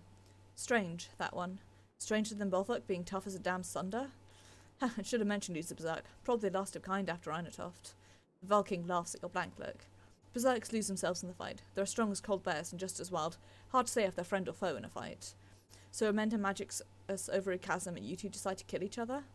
I was not going to let him to take our supplies without a fight. Caught him trying to take off with the supplies tucked away. Couldn't let it happen. A cool anger glistens in Hakon's eyes when he looks at Bolvik. Why does he want to leave? Says you've been bad luck ever since arriving in Bursgard. Can't say I blame him for that. The two of you actually laugh for a moment. I bet his main reason for leaving is just to be in charge again, run jobs and keep his raven in line. Like most of us, he's looking for something normal to grab onto. Whatever his reason, I hate that some of us are going with him. We've done what we can for them. Offer the ravens enough supplies to last a couple of days. We've got a lot of mouths to feed. The ravens can make do with a couple of days of food and live off the land afterwards. Sounds about right. You've got a better head than me for these things. Now let's see what we can find in what's left of this place. Chapter 9. Cast the hone into the air, I think. I like the text, but it's also kind of a little bit difficult to read sometimes. So I guess we're along the Eastway Road now. Oh. Or was somebody else now? You glare at the clansmen of Val settled amongst the ruins of Ormsdala and feel the rumbling growl in your chest. Everyone will be ready to leave as soon as you start walking north. Won't fall for that stupid fire trick again. Volker ignores your comment. The new members from the other caravan will probably need a beating or two. Think it was stupid of me to challenge Hakon? Not really my place to say. Since when has that stopped you? The Shield Maiden grins. We could have at least waited to hear their plans first, then decided. I decided we'll find work in Bindal. We could have done that without you butting heads with the leader of the remaining Val. And what about all those dredge? They make it across that chasm will be war. War's always been good for business. Volker smirks, but her face hardens as Juno approaches. Bolvik, could I have a word with you? Haven't you said enough? I'll hear her out. Well, I won't. I'll finish the packing. The two of you watch Volker stomp off, but not too far. She's protective of you. Get on with it. I know you ravens need work. Without work and coin, that banner of yours is worthless. You step towards her, towering above the tall Valka, though she stands resolute. On Bursgard, we made an arrangement for you to protect this large cart until we are away from the dredge threat. If they're across the damn chasm, that job is done. Agreed, but the cart you've been hauling has become too troublesome. It needs to be stunk into the deepest waters around. You grunt in disgust. Valka's secrets. You would turn down the Mented Council's coin? What's in the cart? If you needed to know, I would have told you. Suffice it to say you have a Valka's oath for a great deal of coin once you've sunk that cart. The brew rather northwest of Vindal is my suggestion. And if I just leave it in the woods somewhere? I will know, as will the other Valka. Besides, the Raven always finish their jobs. That reputation means everything to you. You growl, but she's right. Fine, the Raven's oath. It'll be done. Juno nods and walks away. Fulka watches leave and returns to your side. Now what? Now we have a job.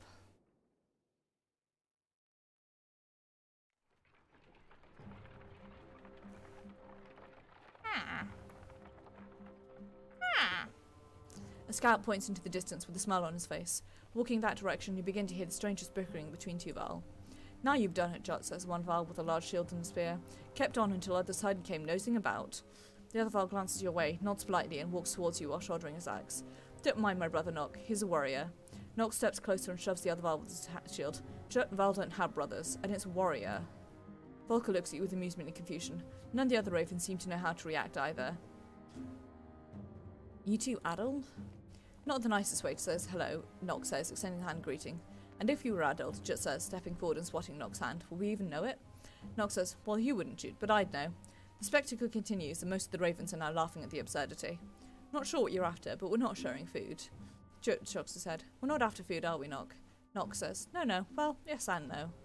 Jut agrees. Yes, I know. That's right. We'd fight with you. Nock interrupts. For you, he means.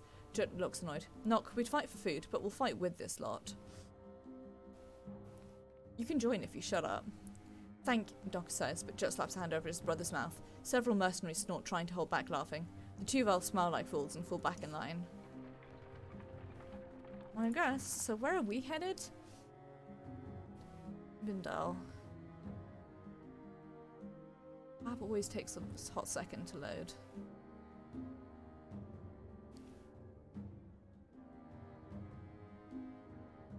Soggy waffles, so once named Blindradala, this mining city is tucked into a valley at the foot of the Wormscale Mountains. Much like the rock here, the name seems to have eroded into something smoother. It serves as an important pass between the human cities of the east and the west when it isn't shut down by blinding snowstorms.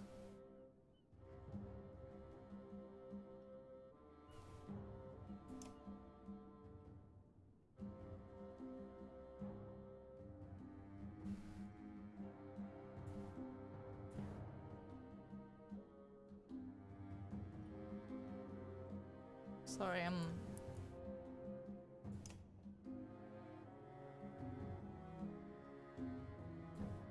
getting distracted by things. So we're heading to Bindal and then I guess here? Let's read.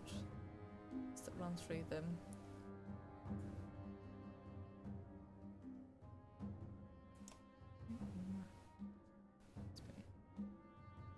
Okay. Headed this way, I guess. How ranged Godreach Hills.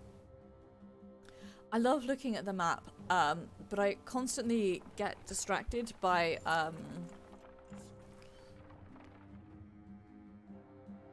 the world building. A new group of regard. Oh, how rude. Sunk lots of effort into you guys, except not really. A group of new recruits from Bursgard and the previous caravan are loosely gathered behind Mogan, a skilled thrasher with a scar across his face. Felt like a good time to introduce myself. Mogan. Thought you were Rook's man. A good man, Rook. Too good, though. He couldn't enjoy the lack of gods and rules, the chance for fighting. There's few rules to being a raven. Most important is following my orders. Of course, yeah. But what about this giant cart that Valkas is lugging around? Something in his tone signals a primal warning inside you. That has nothing to do with you. Well, the way we see it. He motions to the fighters around him. She's no longer around. Let's break it open and look at our riches. We're mercenaries, you idiot. We're paid to run jobs, not steal from who hired us. Is any of this making sense to you? He ignores her. He's only interested in what you have to say. Back away, or I kill you in front of your friends. Nervous glances bounce between Mogan's posse. A couple of fighters step away, followed by a few more. Pathetic. But not a bad test to see what your new recruits are made of, right? Challenge me again and you're dead. Just keep us busy in all this chaos and you won't have to worry about me again. The Axeman walks away, either brave or insane. You could use more fighters like him. I actually quite liked the guy. But I can understand why he left.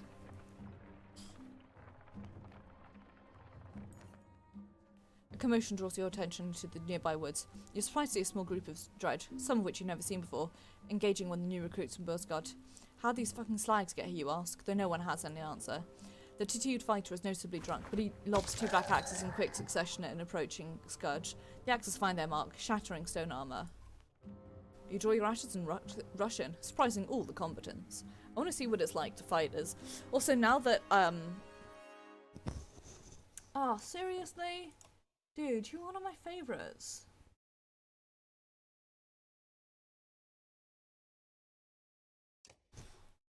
Okay.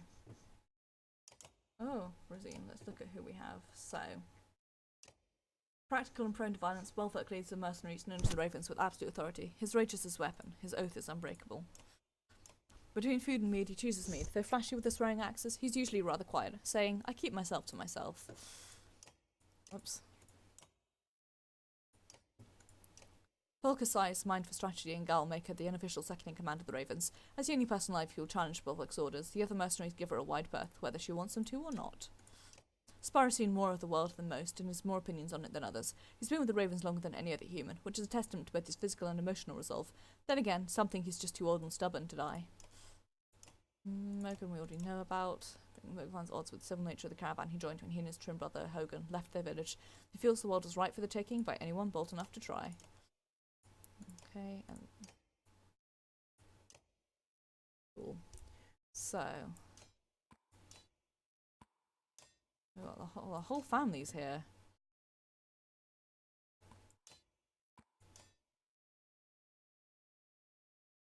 I'm gonna swap you guys around, put you there, and see how this goes.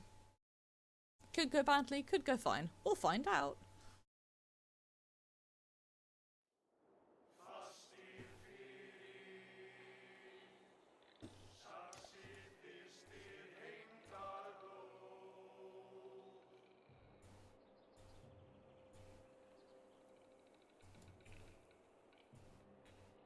It won't actually let me move anyone, so that's good. That's what I like to see. Dope.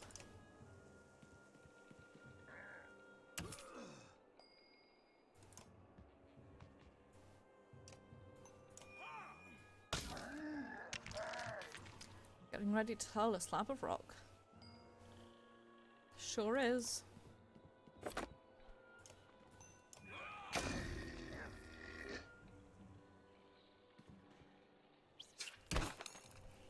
If I'd known...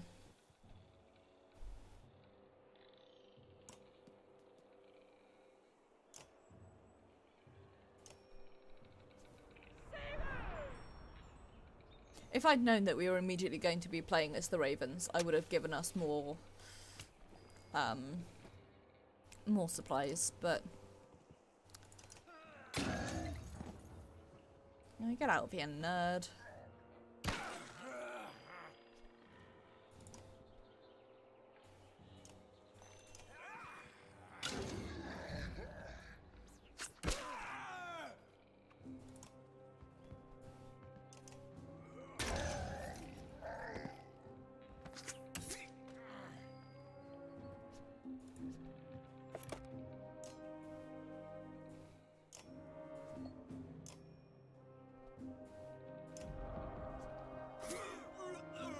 I may have made a mistake and clicked the wrong fucking person. Like a fool.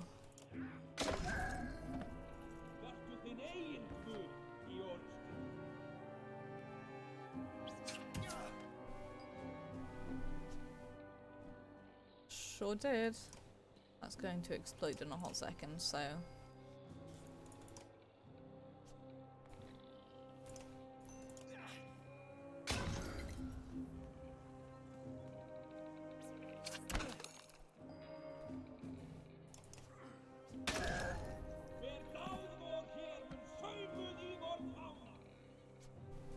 Dope.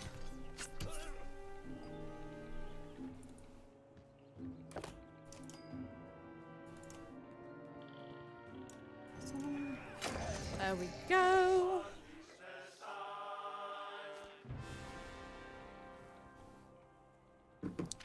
Cool, effing cool.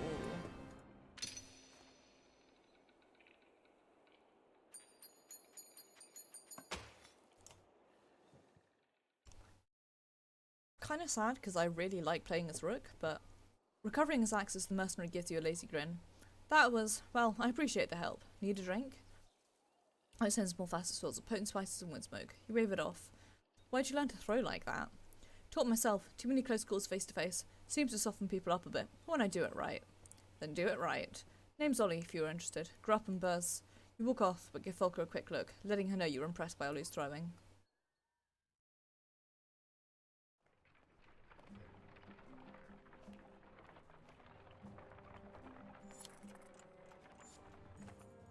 Ravens in the air as the ravens approach, Ollie says with a slur. Is that a good sign? The small village ahead looks well fortified, with a few bodies outside the fences being picked clean by the birds. Your caravan moves closer but stays out of arrow range.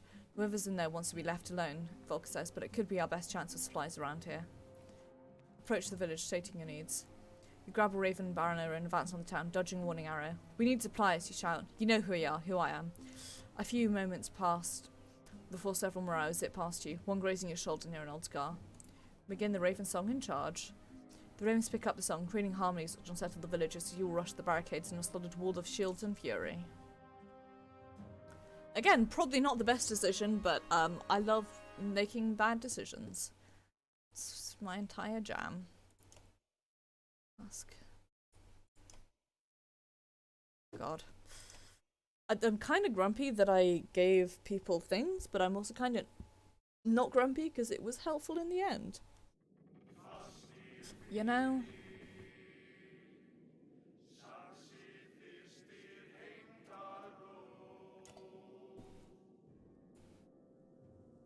Why will you not let me move my friends, please?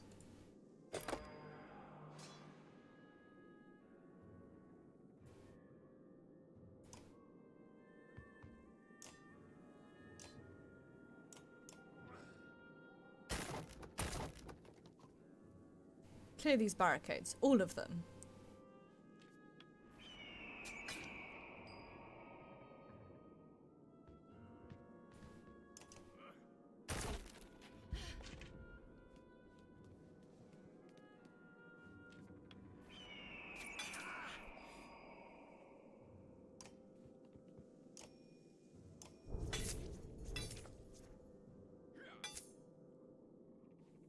Probably could have done better there, but oh well.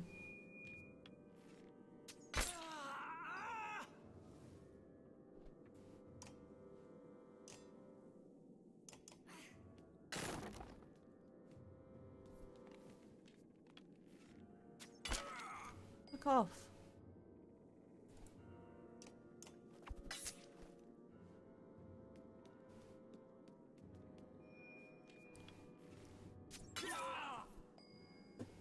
You have made a mistake, my friend.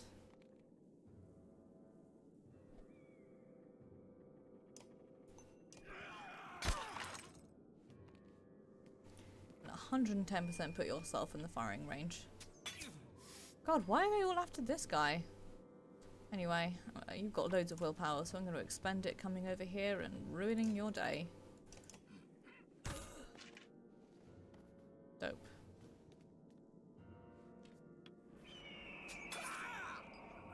Well, shit and fuck.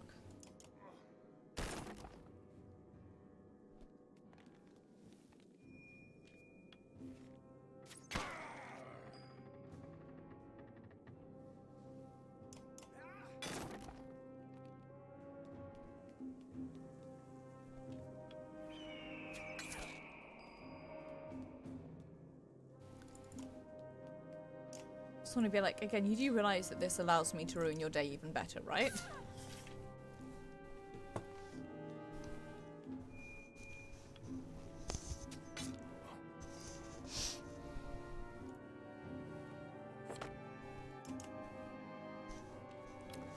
Like, You are moving yourselves towards me, aka into the murder zone.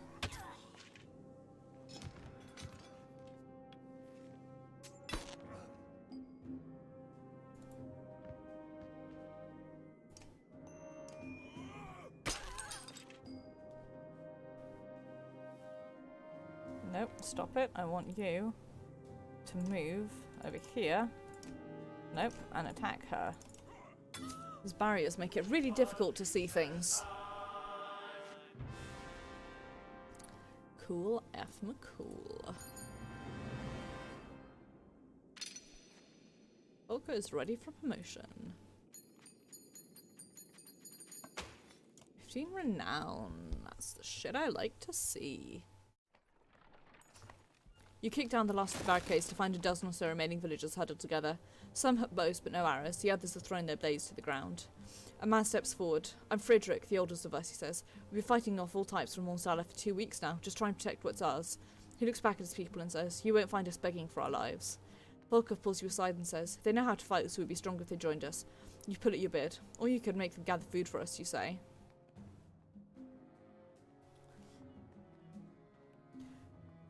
We're not going to kill them.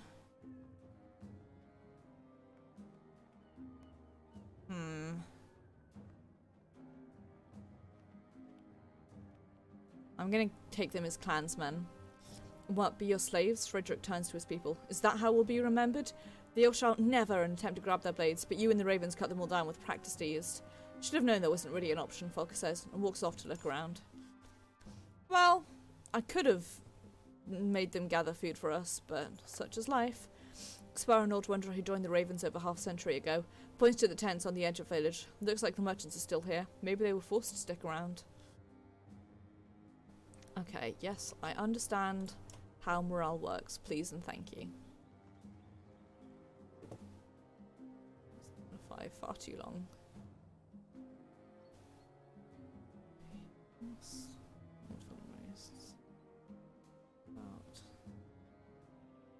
House. So the merchant says. Used by God to catch a god. These are all people much stronger than we currently are, so I'm not going to do that.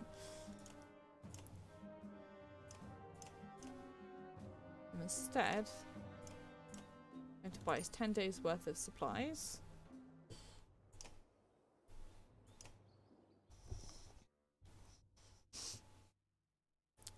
And I'm going to promote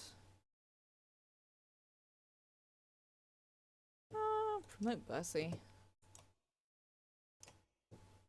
Go for it. Oh, I don't want to upgrade. Do that. I have enough to promote anyone else. Yeah, I'll promote Mogan as well, I guess.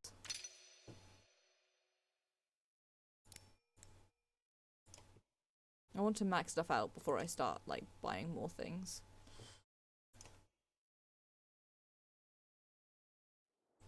How are we doing? Great morale? Dope. It's not going to last for very long, so let's get out of here.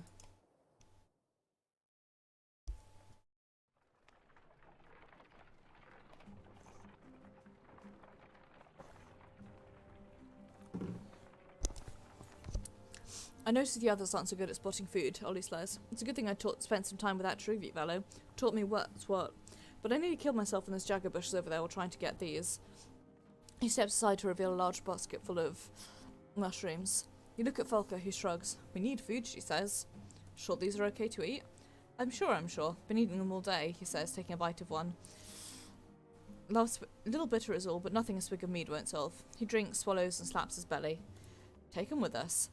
Ollie stumbles a bit while hoisting the basket up into the cart and grabs another mushroom for his efforts. Others clap him on the back to show their appreciation. I feel like that's going to lead to a bad time, but... Wouldn't mind seeing irons fly. If only once more.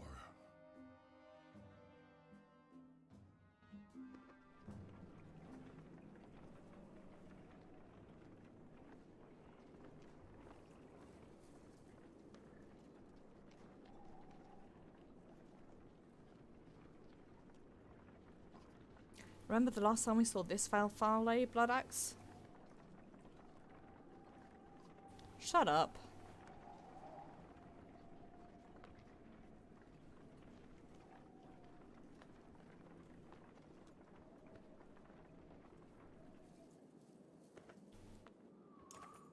Think the ghost of this dead bird has forgiven you for that wing yet? Spar asks. The other ravens, including Folker, look from the broken stone to you in shock. Aye, the old man says. We were here nearly 14 years ago. Same spot as now. Only a dozen of us left to the unkindness then. Oh, thank you very much, Pixie Pix. Happy sub-day, I adore you, and your friendship is very cherished. Much love to Mochi. Aw, thank you very much, Pixie Pix. Yay, thank you for the 5 months. It is very much appreciated. Let me do the thing, if I can make it work. There I am. Whoa, that's super dark because my light is not on. There we go. Did you know that I don't turn my light on when I don't have face cam on? So... Thank you, Pixie. It is very much appreciated. Turn that back off because it looks bad. And happy 5 months. I did see you on the Discords earlier, but it was like immediately after stream happened, so I was like, a thing happened, and then we turned my light back off again because it's really bright and in my face. Better men by twice than all of you. There's rumbling, but the ravens keep listening. I hope you're doing well, Pix. I hope you're having a good day. I hope everything's sort of settling for you. So... Aww. Well, you were no Pix being one yourself, so there. We'd run a job for a man, fair or thinner, finer more like, he says, spitting at the memory. He set us up to take the fall for some sort of his other deals gone bad.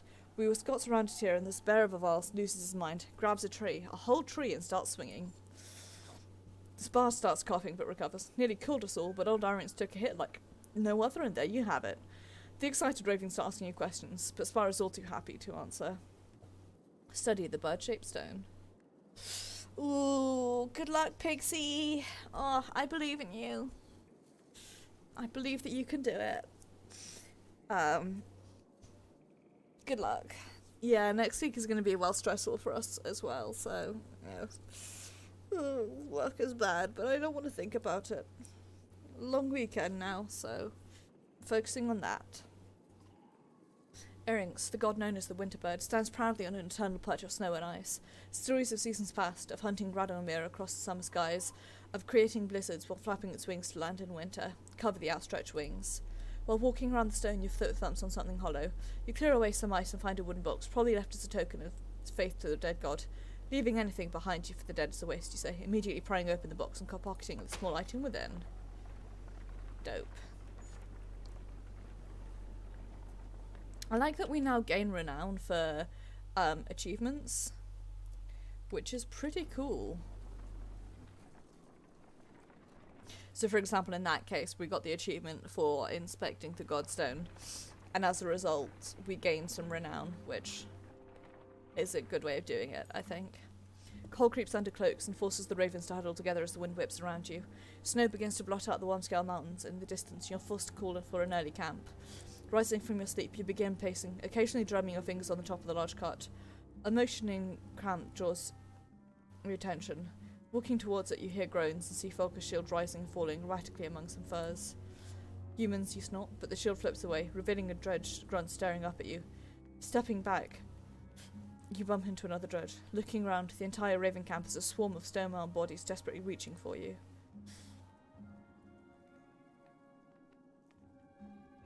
When your axes lash out through nothing, you realise you were dreaming. An unexpected sadness swells in you, like you let everyone down. A few of your ravens are watching you, smirking, but your growl makes them look away. You decide to walk the perimeter alone, while everyone else slowly wakens. Eesh.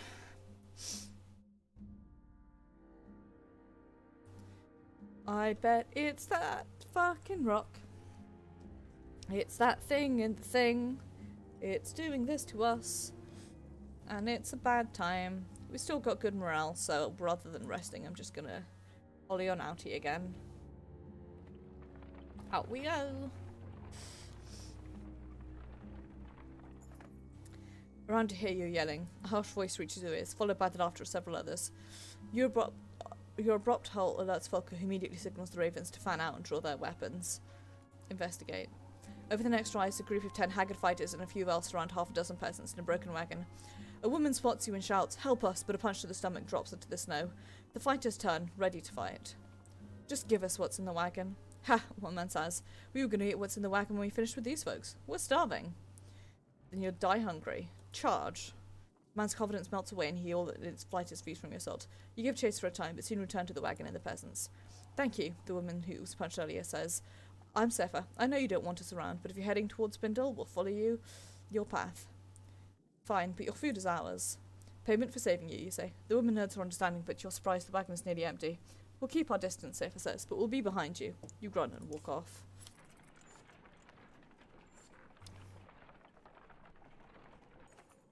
A couple of Raven scouts take off to check out the Custral tents ahead. "Refugees from Ormsdala," one of them says upon returning. "They've got a sizable camp and seem disciplined. They know we're here," the scout adds. "No sense in trying to avoid them." You take the lead and approach the refugees. This is very true. This is very, very true. But also, the end of the first game was really sad and made me cry IRL tears, so... It's like, shit still happens even when bad things happen, and that's the tragedy. A hooded man with a red spear greets you. "My name's Back, and this is Luffin. Your bulwark of the Ravens, and this is your wife?" You're confused as much by his question as the fact that no one is with the man. "Val don't have wives." The man gets a distant look in his eye. "That's too bad. A wife can make you twice the man you were on your own." "Well, he's never been a man, a bear at times, but mostly he's Val, and I'm Folker." "Nice to meet you, Folker. I'll get to my point. I'm leading this group of trained fighters and tradesmen from Ormsdala. We're looking for a new home. We don't want what it takes to survive out here, but they're starting to lose faith in me." "You want us to reinforce your control?" "No, I want you to take over. It is some place you can leave. Loughlin and I weren't meant for keeping others alive." "We're heading past Bindle. What do I get in return?" "For one, we won't kill you." Beck smiles, but there's no humour in his eyes. "We'll share the food we've collected and fight alongside you should there be a need." He stops and confers with the spear. So agender is basically one of the... So, if you imagine that there's like a spectrum from male to female, and, you know, some people are born on one, they stay there, some people transition from one to the other, and then some people are just off the spectrum completely, and that's me. I'm not on that spectrum. I don't have a gender. And so rather than referring to me as, like, you know, she or he, say they. It's nice and easy. And yeah, so I'm not on the gender spectrum. The other way that I find works for me, at least, to describe it is if you imagine like a cup or a bowl full of like all the things that you consider mark you out as your gender, and then imagine that there isn't one. That's me. Like, I don't have one. It's not there. The many things I don't have, such as a car, a good microphone, and a gender, the latter is the biggest one, probably. Spoiling you, Lofners. We'll even spread the word of how great the ravens are. We'll take you as far as Bindal. Bat kisses the metal of his spear and smiles. You have my thanks. Oh, Lofn thanks you as well. This guy is concerning. That's fair. It takes time and it's good to learn, so thank you for asking, I appreciate it. I'm never angry at questions. I'm just well aware that occasionally I'm not very good at explaining things. But there are also some very good resources out there on the interwebs, so if you're interested, I would say Google non-binary, Google agender. Honestly, Wikipedia's got a pretty good thing, so... Well, I'm glad to hear that you have... I don't know how to word this. I was going to say converted to the correct side. And then... You know... It happens. I went to a very conservative school, so I feel that deep in my soul. I had the benefit of having a lot of friends outside of school who were queer, which helped a lot, but boy howdy, not a good teenager time. The unyielding snowfall is proving too much for the humans who now vainly attempt to follow your large footprints. In truth, the sky and your surroundings lack enough contrast to know where you're going. And it's cold. Me too, buddy. And it's cold. Trees over here, Falcon manages to say, motioning with her spear. The foliage blocks some of the wind, but does nothing for visibility. With no other options, you burrow into the snow, cloaked in your bare fur. Oh no. Yeah, I've always been pretty liberal. I just happened to go to a very traditional school, which was unfortunate, but it was a good school, so.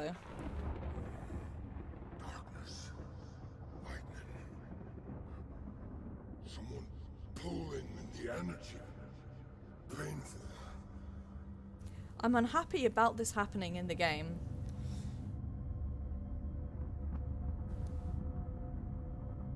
Oh, well, to be honest, I think it's my personal feeling is that it's good to develop an interest in the world around you, and like if you just being informed and having an opinion, in my opinion, is better than going, oh, I'm just not going to bother about it. I have been quite opinionated since I was quite young. I'm just yeah, so. Bolthorpe, kick up, you damn bear. You're being robbed. You roar and shake off the foot of the snow covering you, the unclear dream still vivid in your mind. Back uses his spear aloft to point east. Those clansmen you saved, they killed your guards and they're taking everything. Focus by your side in seconds, followed by the spearmen. You sprint along the snowy path of the stolen supply straight into an ambush by the bandits originally hassling the clansmen. Safer turns and smirks. Why I'm bad? Sort of. It's sort of like a role-playing strategy game. So it has... I'm annoyed that we can't move. It has like elements of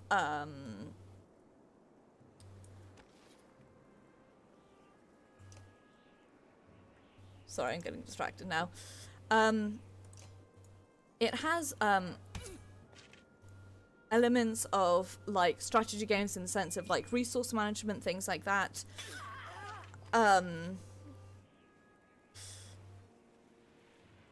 Who?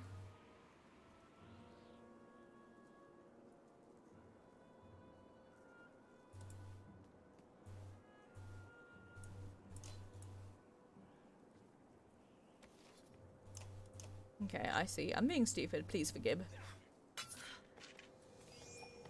Oh, fuck. Fuck and shit and also fuck.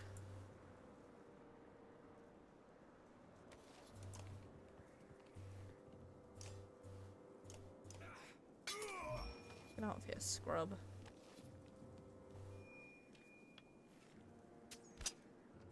Stop attacking my friends.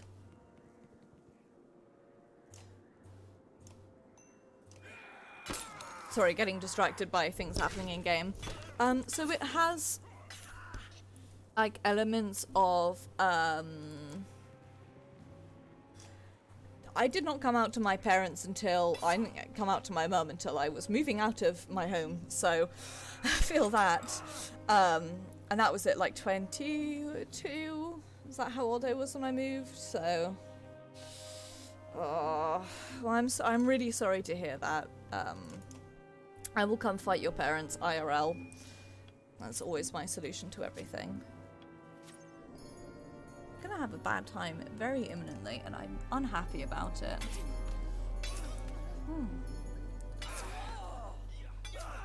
Sure did. Sure did have a very bad time.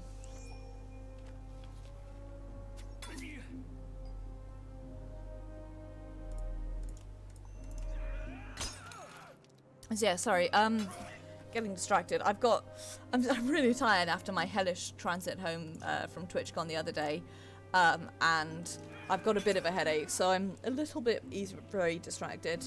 Words are difficult.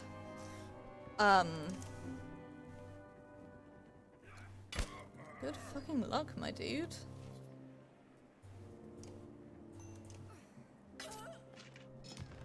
we go.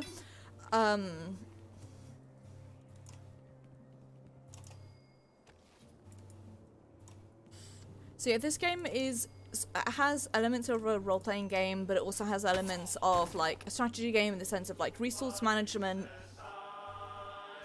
and the decisions that you make have an effect on the plot, but they also have an effect on like the direct progression of the game in front of you, which is pretty cool but also kind of scary. Saphir's wounds are great and she whimpers in the snow. You nod to Falco, who dispatches the bandit archer with haste. This is what helping folks gets you, you roar. Grab all the supplies and bring them back to camp, you tell the ravens after hoisting a barrel on each shoulder. At least I got some renown for being... You know, I feel you on Tom Holland.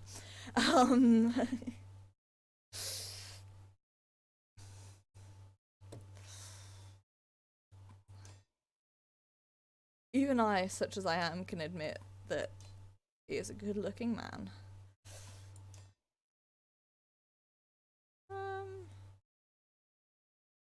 That's alright. What I actually wanted to do was level some people up. What's this? Okay, starting life, broken pipe. Go for it. Well, nobody can have that because nobody's high level enough. Whoops. Yes, I do want to do that thing. Is that out? And I'll level up you as well, Falca. Max that out. Dope. Nobody else has got any points available, have they? You have. Mogan does.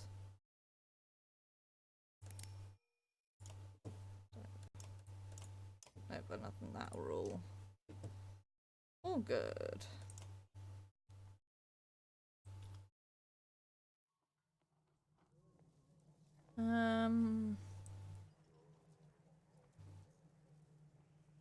Yeah, so sort of like to turn some fighters into clansmen so they can gather more food for us, but I think this will work. Nope, here it is.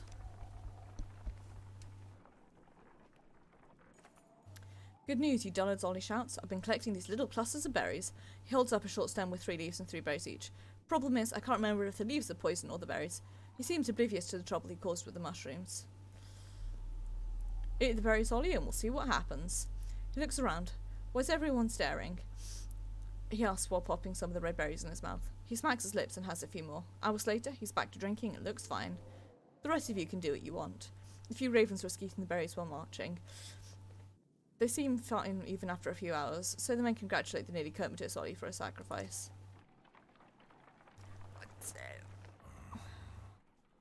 The miners of Bindal are a rough crowd. Not a bad place to recruit new blades. The old wanderer hides his way up to you. Can't see any damn thing in this mess. Guess Old Larynx hasn't forgiven you yet, after all. Shouldn't you have died already? Spar grunts. Soon enough, I reckon. Of course, these old bones weren't forming any mountain brambles, more like. He squints into the distance. Sorry, these old bones won't be forming any mountain. Brambles, more like. He squints into the distance. There's bound to be more people from Ormsdala trying to find a new home in Bindal, Spar says. Crowded towns hasn't always been good for us. What's got you worried, old man? A bunch of ravens set loose upon a slew of scared Muin and men is what? Spar says. Won't take much to have the guard after us, if they let us in at all. He has a point, but there's little to be done about it. The idea of being around so many others in such a confined space makes you tense. You crave a long hunt and sleep in solitude. Me too, buddy. Not the hunting bit, but a long sleep? Hell yeah. I can't even have a long sleep tomorrow because I have to wake up because I'm travelling again. Back down to London.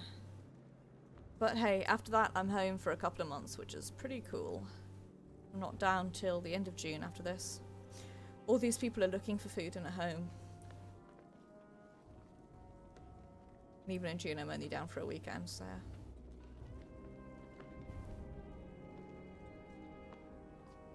And I'm looking for ale. Is that so much to ask for? This guy, even though I don't like beer, is at the top of my favourite characters list on the basis of that phrase.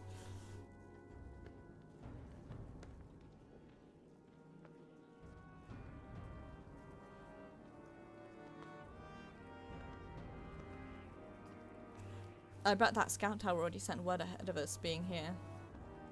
I have forgotten how to place correct emphasis in my sentences when I'm speaking. The snowstorm is worse than ever as you arrive at the gate walls of the mining town of Bindel. The gates are closed and you beat a fist against them. Open the fucking gates, you shout. Open up the gates. Stop having them be closed.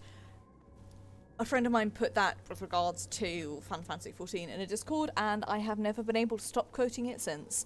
And also it was my big mood on my hellish flight home on Tuesday. Well, before my... and the hellish wait for a flight home on Tuesday. From the wall, 2 menders look down on you, then recede. Soon the gates open enough for a half-dozen well-trained guards to greet you. The one-eyed captain points and says, "Just you." Felka steps to your side. "Not alone," she says. The captain takes a moment to assess the situation and nods. Before following him through the gates, you bark commands to the other ravens to stay close and vigilant. This may be a mistake, but also I'm not going in here by myself. Even I'm not doing that. Inside the small gatehouse, 2 menders from the wall, a woman with a fancy spear and a cub of a man holding a staff. Valka Zephyr. It is the Raven Banner. So it seems, but why here? Why now? Just passing through on our way to the Blue River, but this blasted storm caught us. Planned to come back this way afterwards for more work, but now we need some food and a place to hole up. We brought some people with us. They need a new home. I'm sure it felt like the right thing to do, but we're already beyond our capacity here. You Bulwark? Bulwark Bloodaxe? Hold your tongue, Nichols. What do you know about me, boy? I've heard all your tales. I can't believe your cold bear cloak is real. Is it true your axe handles are made from your own horns? The older mender placed his hand on the young man's shoulders. Wow, I never knew I was travelling with such a legend. You ignore her. Are you in charge here? Where's the governor? The governor left for Arbrang a while back with most of the fighters to settle a dispute. The Mender Council sent me to bring the people of Bindal West as we've heard too many rumours of Dredge. More than rumours. We were in Bursgard. Saw Bellower. The Immortal Sunder? How did you escape? Immortal was a joke. He's dead. Nichols' eyes go wide in awe, but Defo looks pensive. What about Great Rift that opened between Bursgard and Ormstaller? We managed. Zephyr looks like she wants to press you for more information. Enough. Open the gates for my ravens. Mercenaries will only panic the people. We're everyone from Ormstaller. It's all I can do from keeping stampeding like wild yokes. Fine. We'll camp against the leeward walls. Thank you. You'll have all the assistance with your shelter of Alka and her assistant can give you. Funny you weren't there to say one run a job for one of your own. You snarl at Folka for saying too much. She shrugs in response. I'm not aware of another Valka being out in this direction. Who has tasked you? Juno. Zephyr steps back at the name and studies your face for a moment. Nichols, you and the guard see what you can do outside the walls for the people. I'll see to it and make sure the ravens are comfortable. The young mender nods respectfully to Zephyr and grins at you and Folka before leading the guards through the gate. I'm inviting only 2 of you to stay within our walls and enjoy a bit more warmth and comfort. Thank you very much for the follow, Define Sean McChicken. I'm going to call you Sean because asking me to pronounce that many syllables is asking for trouble. Thank you very much for the follow. It is very much appreciated. Welcome. I don't have, a name for things. Welcome to being covered in glitter. That is usually what happens. Although I'm still annoyed at myself for not bringing any glitter with me when I was at TwitchCon last weekend. It was literally one of those things, as I left the house and I was waiting for the bus and I could see it coming down the road and I was like, I know I forgot something, and it was the fucking glitter. And then I didn't have time because I was very busy the whole weekend, so I didn't have time to get any. But next time, Twitch London, if I go to that, I'm definitely bringing the old glitters. Good, but try anything and my ravens will level this place. Then welcome, and no one is going to try anything. There's no need for such mistrust. Maybe, but I shouldn't have to tell you about my job from your superior just to get an invitation. My superior... No, you misunderstand. You have no job. The Valka known as Juno is dead. There's not a surprise we knew this already. Chapter 10, To Speak in All Tongues.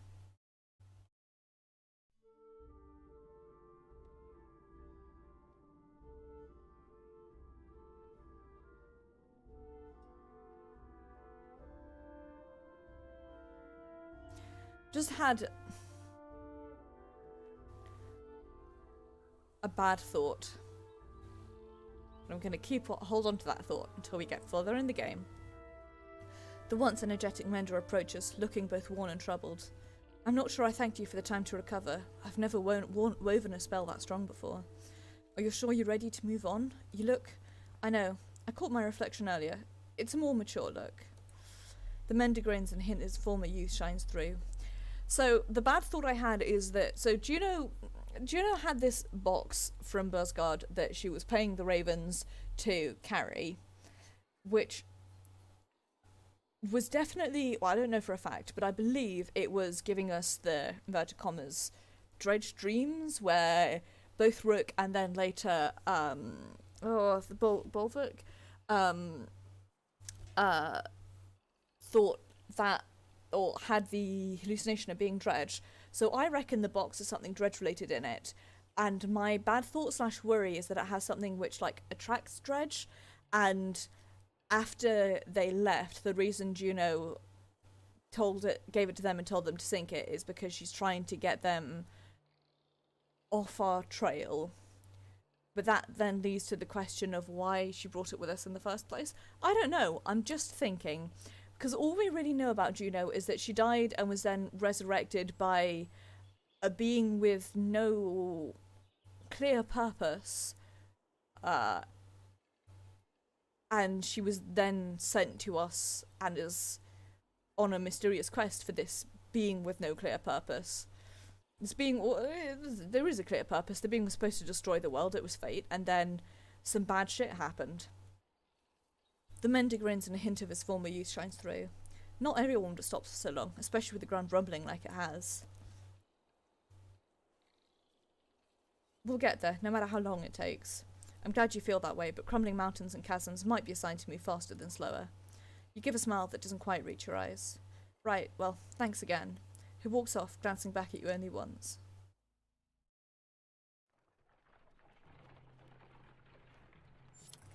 Right, let me have a look at the map.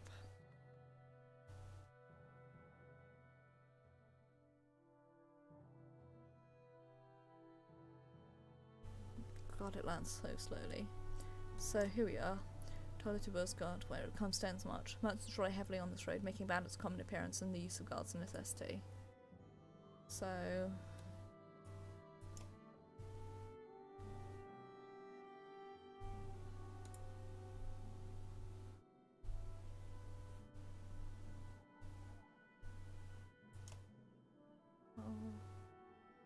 mainland. Training. Aha, I see.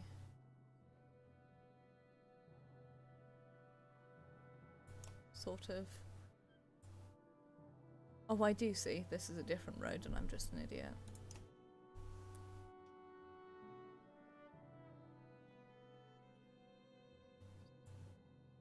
Okay.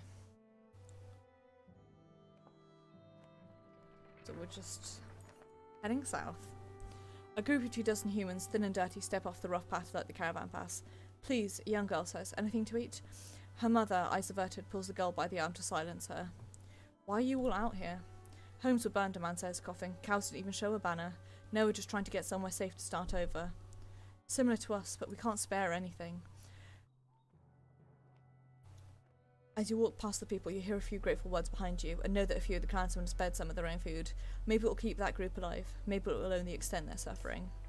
So the reason I do that, last game I really struggled with supplies, and at this point I'm going to not do that. He's a boy, a clansman shouts as the ox cart nearly topples to one side.